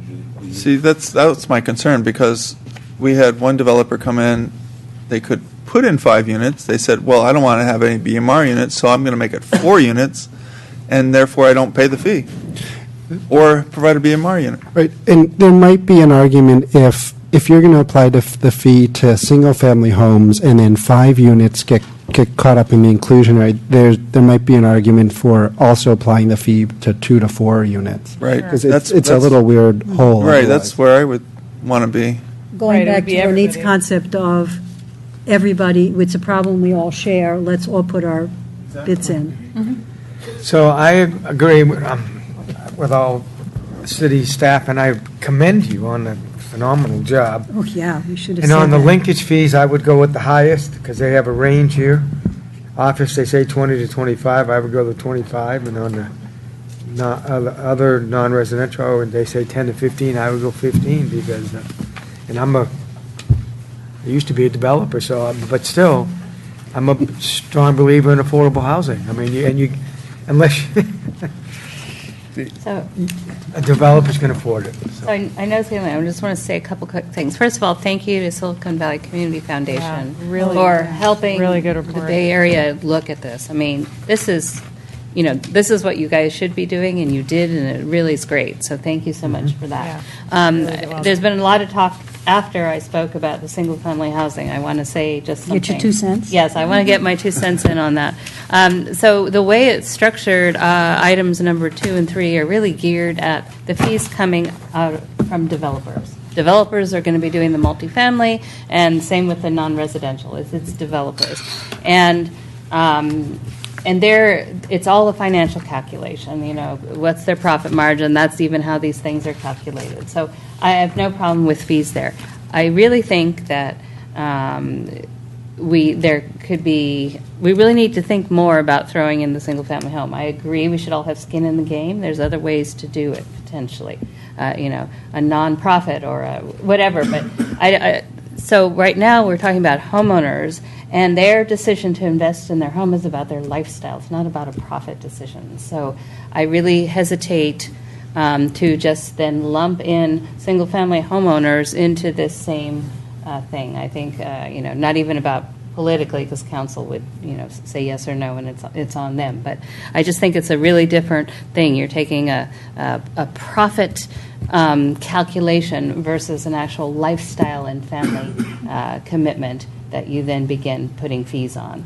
So I do think we should explore ways that we in the community can start doing something, but I really think it would be better through a nonprofit type, organization, or maybe in Los Altos Community Foundation or something, rather than, or at least we need to think more about before we say, and we recommend some sort of single-family home fees as well. The only That's just my the only argument to that, I guess, is that you're making it optional. You're making it not everybody's problem, and yet it is everybody's problem. I mean, Yeah. it's the homeowners as well as the non-homeowners, and so you're taking the largest segment of the population and in essence saying, it's not really your problem, so you don't have to concern yourself with it when it really is. So- I agree with that. I just think that this would be viewed as a taxation by homeowners, and I think there's probably a better way. Believe me, to developers look at package it the same way. Well, but I don't. But we don't because it's a tax profit because equation we for them, have I this, don't we really can't, care. we have to have the 67% vote if we're doing a tax. If we call it a developer impact fee, Right. then you escape Yeah. it somewhat. But the point is the development, if it's not at the scale Mike was talking about, which is scrape and rebuild, which is clearly something that is going to be bigger and may have more bedrooms, may have more people, may put more pressure on the schools, you could say there is a developer impact. But what about someone who is remodeling? And what scale? And I think I like the idea of there being a fee, an affordable housing fee that goes on everybody. And if it starts at $10 Right. or zero for the first 2,500, so be it.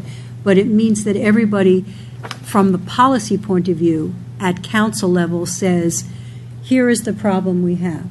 We don't have affordable housing. We believe we should. That's the policy statement. Well, could we make a recommendation that says something like, well, we agree on the staff recommendation, and here's the fees, and that a committee ought to be formed to further investigate alternative income from residential units? Yeah, recommend that a study, yeah, because I think it's a bigger thing than just us deciding on it after. I think it is, and I think we ought to study It's it a further. policy, but it's It's a clearly a policy, policy yeah. decision. do I hear Right. that? It's a huge. Definitely, it's a policy. I mean, it's not in Well, it our- says consider non-residential linkage fees, and it's just adding consider. Residential Residential linkage fees, fees. right? Because but I don't want thought- to make a committee. I thought in our bullet number 3, we weren't saying consider. I'm not We even were saying thinking, I'm thinking the do. city council will make it. And I guess Exactly. we could say City consider, and then council add a can fourth decide what they one. want to do. No, I'm not Okay. thinking, Yeah. I didn't want, I want to make sure you heard me right. Right. I'm not saying that we should form a committee. Right, No, no, this should go to city council, because Yes, it's yes, like you said, yes, okay. no matter what we say, they're going to make up the money, Well, and that but they ought to but consider. Sally came up with a making- point. She said, we're saying institute non-residential Yes. linkage fees. That's our recommendation to council. And And- as a fourth bullet, consider residential linkage fees On a as a sliding policy, scale. a Okay, citywide policy. someone want to make a, Wait, before we do that, I just want to understand this $45. you're going to be like Michael. Because as a developer, you understand, I mean, I just think paying a $45 fee per square foot. No, in lieu, you can put in, Or put in A BMR. you can put in affordable units. Oh, yeah, this is, No, Like 10%. I think it's the opposite, right? I would pay a $45 fee all day long well, you may not. Don't, And- no, don't think that. and not have to build Look at the math affordable that, housing. You have to Well, but look at the David math. pointed out the David just math may pointed not be out. to your advantage at this I- level. We can go into a whole discussion But on if that. you, and if you chose. I was part of that 20 unit, I was one of the developers in that project, and we clearly chose the BMW. Or the BMR. The BMR. So, It's like, wait a so- minute. That would have been even better. Late at night. but what I do want to make sure is this multi-family rental projects means 2 units to 4 units, not just 5 and above. And That's what I'm not sure. Well, no, there's no in lieu. If you Yeah. are 4 or less, you're required to do 10%. No, No, if you're up to 4 or less, one. you don't do any. No, 4 That's less what I'm is nothing. saying, because you don't even get to 0.5. If Right. you're 5, you have to do it. Yes. Exactly. So there's right. no in lieu. Well, that's 2 to my 4, point. So do we have to put a 5th bullet that says, I think the question. Include So, no, 2 to that- 4 that was units. my whole point. Well, include 2 to If 4 you- units if- in the if you residential say residential, consideration. Only if you're If you gonna say residential, it do it to automatically residential. includes that. I don't- It I should would- include I wouldn't 2 to agree with 4 it units. otherwise. If Well, we're but not the- going to do anything on That's what I was resident, trying on to a get small individual, then I do not support doing it on a 2 to 4. I agree. It has to be That's both, Part right? of, so it has to be That's the same residential consider. and 2 to 4? that's the whole consider. Okay, But do I I- hear, So what you're saying is that Recommendation. if the community chooses single-family linkage fees, They should then do it should apply to the. 2 to 4 Smaller units. units. 2 to 4 Oh, units. absolutely. That can't be a whole. No, yeah. But if they choose not to, no. Then they it's all stick with moot. The 10%, 5. Right, I agree. Because they're considered residential, they're not considered multi-residential. I mean, they're in the same classification as residential, As single family. as single family. Right. Basically. So, Right. Can I just try to understand, because I'm slow. You are not but- slow. I don't think so. What- As long as you don't We're equate it trying with to me. get BMR units in our Community. community. And I don't understand why we wouldn't put this as high as possible. Because within legal, to make sure we're not, This has to I think be, they're saying this is as high as possible. no. But you're saying it's. What it's is the high. highest, how much of a haircut are we doing to the, 40, for residential, 45 is, No, it's apartment. well, for apartment, 48 or 53, so there's a little bit of room. should go up a little more, but well, just think what that impact is, though. You're building a 2,000 square foot apartment, that's $90,000. I mean, that's pretty steep. That's pretty steep. so Bill, so that's, but we So we put don't- in a BMR, So PM for heaven's BMR. This is based on an 1,100 square foot, so it's saying, and 900 for the higher density, if you do the math. So. my personal feeling is Pay start some, Pay but 48,000 or build a 900 square foot BMR. Exactly. why not start somewhere and see what happens? But wait, we're not, can you go back to the slide of your recommendations? Are we even getting? Because, I don't know. because we're Not just since saying, this thing with the court case came down. consider non-residential linkage fees, right? I mean, I don't know that we necessarily need to put it at $45 today. No, you're Right, talking about 'cause the the- one above it. They're not related. They're different. We're not setting the number for non-residential. We're setting saying the number for adopt. That's what I'm apartment. saying, but we're going to have to come back and set it for the other ones, Why? right? Why? Not today. Not us. We're making the recommendation to make the a city council recommendation. that they should look at setting a non-residential linkage fee and setting a residential linkage fee and 2 to 4 multifamily units. I'd probably say that's very interesting. And that's all we're saying, right?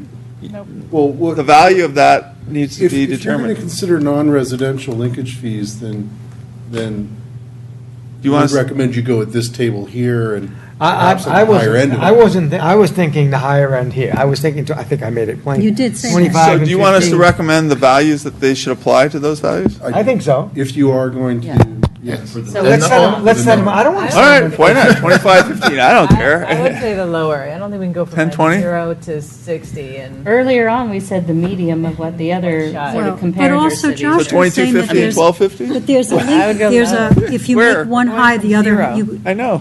you can't do both high. Sticker Well, you can't do both at the max, but the maximum for the non-residential is something like 150 or Oh, 200. so we're nowhere near. Right, so you're well below for the non-residential, but you would have to put, and we would have to do the analysis to make sure there's no overlap, but you would have to pull down a little from the max from the residential. Which is why they said it the way it was. So would we say that we recommend that there should be a $25 per square foot office fee and a $15 per square foot If you wanted to do non-residential the fee? I'm just trying maximum. to, If you wanted to recommend the maximum. If Right. you Didn't want people to.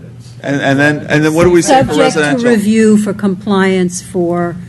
And then what do we say interlocking for witnesses. residential and 2 to 4 units? No way. You mean 'Cause you- some- Only, no, on the residential, only that they consider, I think we have to be vague in the residential.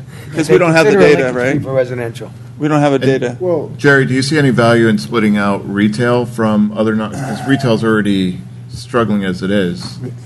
And It's under other. I just don't see where, I mean, I think it almost going to be a moot point unless, the only thing that is that, let's say we go to Loyola Corners and we are forcing the developers there to have retail on the bottom floor. You won't build it. I don't think they need a further burden personally, but I agree with you. I mean, that. yeah, would and that's be- why, I mean. Yes, just to have them build the retail is a burden. Exactly. So I just think that retail should be split out Yeah. from office and some So- of these other uses. So what would you want to have as a linkage fee for retail? Nothing? It should be, $5? yeah, No, minimal. nothing. I mean, we're just Zero. pulling numbers out of the air. That- I that- don't feel like a good process. I agree, which is why I was trying to take the 45 out. Well, but the good that point, point, but the 45. point, the Yeah. point that came out of this is that retail probably shouldn't be lumped in The with other. our non-residential linkage fees. It needs to be a little more subdivided. That's a very good point. Because the retailers really have So, trouble. David, do you want to You want a revisit motion, this? don't you? Or do you want us to make a motion tonight? I mean, I'll make a motion if everybody if we No, can no, get no. some of this on the table, I'd like a motion, Yes. and I think we've got one. I I think so we're too. close. Yes, let's. But the We most have- question is. We've what- adopted all of their recommendations. Remember, it's going to They go to didn't city ask council. us All it for is the it's a recommendation. Drill down. And city council. Yeah, he did. He did ask us to drill down on the non-residential linkage fee. Adopt.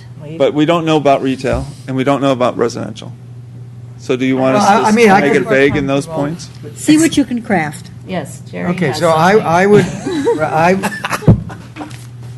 I propose, Move. I move Move. that we adopt staff recommendations as regards to affordable housing, and that we adopt for the non-residential linkage fees, that we adopt $25 and $15, some piece of paper I've gotten. $25 for the office fees and $15. And that council consider linkage fees on residential units as part of the overall fee structure. So on lower density residential? Yes, on lower density. From residential. 1 to, Well, no, all I have to do is say what I said, because it incorporates all that. Not sure. if David does. asked. By definition, If a David resident- asked, we need to say Okay, all right. from 1 to 4. Yeah, 1 to 4. Okay, all right, you want to say that, great. And did you want to say something about pulling the retail And retail. out of the non? And that retail should not be considered, should not. Included. Pardon me? Should not be included. Should not be included, yeah. Exempt or a Do you lower? want to be exempt, or do you want it to have it looked at? Not in the same. I think they should be exempt. Okay. Retail should be Exempt, exempt. I will second that motion. And we chose the higher end of those numbers. We did. For office and non-resident. And why? 25 Why- office. Other use. We just 15 for 'cause commercial. I'm struggling with that. Why did you 25 choose for that? office. Well, the range was only, the percentage was 20 to 25 or 15 to 20, so. 10 to 15 or 20 But to we 25. can always increase it. Why start at the high? Because we're making a recommendation to council, and they'll dance with it They're anyway. going to dance with it, let them dance with it. Yeah. Well, and this is. Where's the one this that is compares to consistent others? with the other communities. Oh, that. So. Okay, any further discussion? I mean, I'm not discouraging. No, just as long as the multifamily units are included in I that really want to support residential this. Just want 1 the to number 4. to be the low end. Yeah. All right, I don't want to displease any, but Roni Might not wants the make- lower end, wants the lower or the higher end. Is there Can't we anybody- say between 20 to 25 and let them come up with it?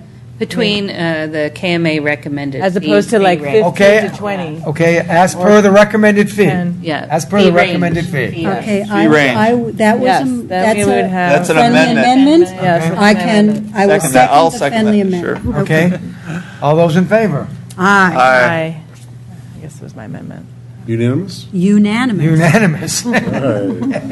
That you Which is a reflection of good work on your Okay. part, guys. Well, No, you The can't. time of No, no, no, no, no, no. More. No, wait, we're almost done, but we still No, have. no, I'm closing that. Who went to city council meeting? I did, and The Alex was chair. there. I And did. We just went 2 days ago. Well, you guys, I mean, I can do it pretty quick. The two things is, one, Anita, somebody is going to be. Ennender. Huh? Ennender is her last Ennender is going to be my replacement, and they adopted the 8-month moratorium that'll extend through November. I think that's about all that really affected us. I mean, I So did- you I were there did- for the first part of the meeting. Right. That's what I mean. Yeah, I mean, it's pretty quick. So, those are the two. They actually almost, a couple council members wanted to extend it to 12 months. It was between 8 moratorium. and 12 months. They Yeah. settled on 8. Wow. so I have a question. So this is your last meeting. Yes. So staff, does that mean next meeting we have to vote for people to replace people? Yes, our next meeting, we will be seating a new commissioner and reorganizing. And aren't we going to have cake for Jerry? I'll say on Believe the. it. on- We can't do that. We have to do potential future agenda meetings. The art. I have two. One is the arts meeting with the Arts Commission to talk about Yes. an Okay, well, I overall was going to bring city. that because, okay. And the second is, I just was participating in Palo Alto's revision to their accessory dwelling unit code, and they took an incredibly aggressive stance in light of what Ranit was saying about saying there's a problem, we're going to do something about it. They removed all limits on the size of lots that you could put a second unit on. I mean, they just went full tilt boogie, and you know, the minimum lot size in Palo Alto is 6,000. Wow. Boogie. I like They that. went full tilt boogie, so if you're interested, you should look and see what they did. But with that said, I know that we have a pretty good ADU policy in town, and we have bigger lots. Yeah. But the state has mandated certain things that cannot be limited anymore. And in fact, Palo Alto eliminated parking. If you have a garage that was converted illegally into a unit and you never told anybody, It's now conform? it now is conforming. You just have to go in and tell them, and so they can count the unit as affordable housing. So Holy I will be mackerel, Andy. very interested in seeing what our staff comes up with. I strongly recommend you see what Palo Alto did. We have a client who is trying to do something, and I said, they will never do this. You will not be able to do this. I ate my words, because everything I thought they would never do, they did. Anything else you want to add to the agenda? I'd like just to say that I have really appreciated, when I joined, you were on this commission, you're the most senior person on, not Still am. not in that way, but, In that way, too. No. I thought I always appreciated what you had to say, and I, even more than that, appreciated just how courteous and respectful you always were to fellow commissioners and people in the public and developers and staff, and even when you disagreed, you just did it in such a Professional way. sweet way. So you will be missed. I will. And I really miss I'm hoping Alex will step up to the plate. You bring the developer point of view, which I think is important in terms of us understanding what's going on. And you have to consider And that. the market. You have to consider. And you'd say, this is a nice idea, but no one's ever going to do this because in my experience, and that was a Really tremendous important. value to me, Really important. to all of us. No, and I think that's important. With this commission, we have so many different perspectives. And Jerry, you've always brought the developer's perspective, and I've really appreciated hearing Well, what you had to say, even though I may not agree with it, but I still listened to you and Well, said, that's a I'm really going to say the interesting same about all of you. I've been now the chair twice, and I've not heard of anyone, and maybe you have, that has said, boy, the planning commission, this is over almost 8 years, sucks. I've always heard them say good things about the planning commission. You can disagree and still Accept the body accept is the doing fact the that work. the people are trying our best and we're knowledgeable. I don't think you could say the same thing about Other bodies? other bodies within this. And no one is ever, I have to say, we are remarkably collegial. Yes. And respectful and courteous, which I think was an example for other We have a commissions in very the harmonious city. group and very knowledgeable. Everyone that knows me knows that I absolutely respect every single one of you and the ones that. And with that, I'm going to. I was going to say, and we at the staff level. On the end. We at the So staff David level sent me appreciate an your email. support It as says, well, "Hey, and you know, the way you run a this meeting, is it's gonna all be been a-" very helpful. So we're continuing to go on and note your ability to run a meeting well and support staff. So it's thank you. acknowledged and thanked. So we're going to miss So you. when David sent Do you me. mean that by like skipping the public comment part? So, Dad, I got to finish. David sent me an email that said, "So this is going to be your last meeting. What would you like for your meeting?" And I said, "A Rolex watch." I got, how about a chocolate cake? Why did you ask? We did. Right down there. We got you a cake. You did. And hopefully you'll stay and have a piece. At 10:30 at night, I'll never sleep. Maybe you should just take it home. Maybe so. Take it home and enjoy We'll it. come over tomorrow morning. I've returned all the books, The bundles. all scheduled. I'll leave this here. You can take the gavel. We won't need it.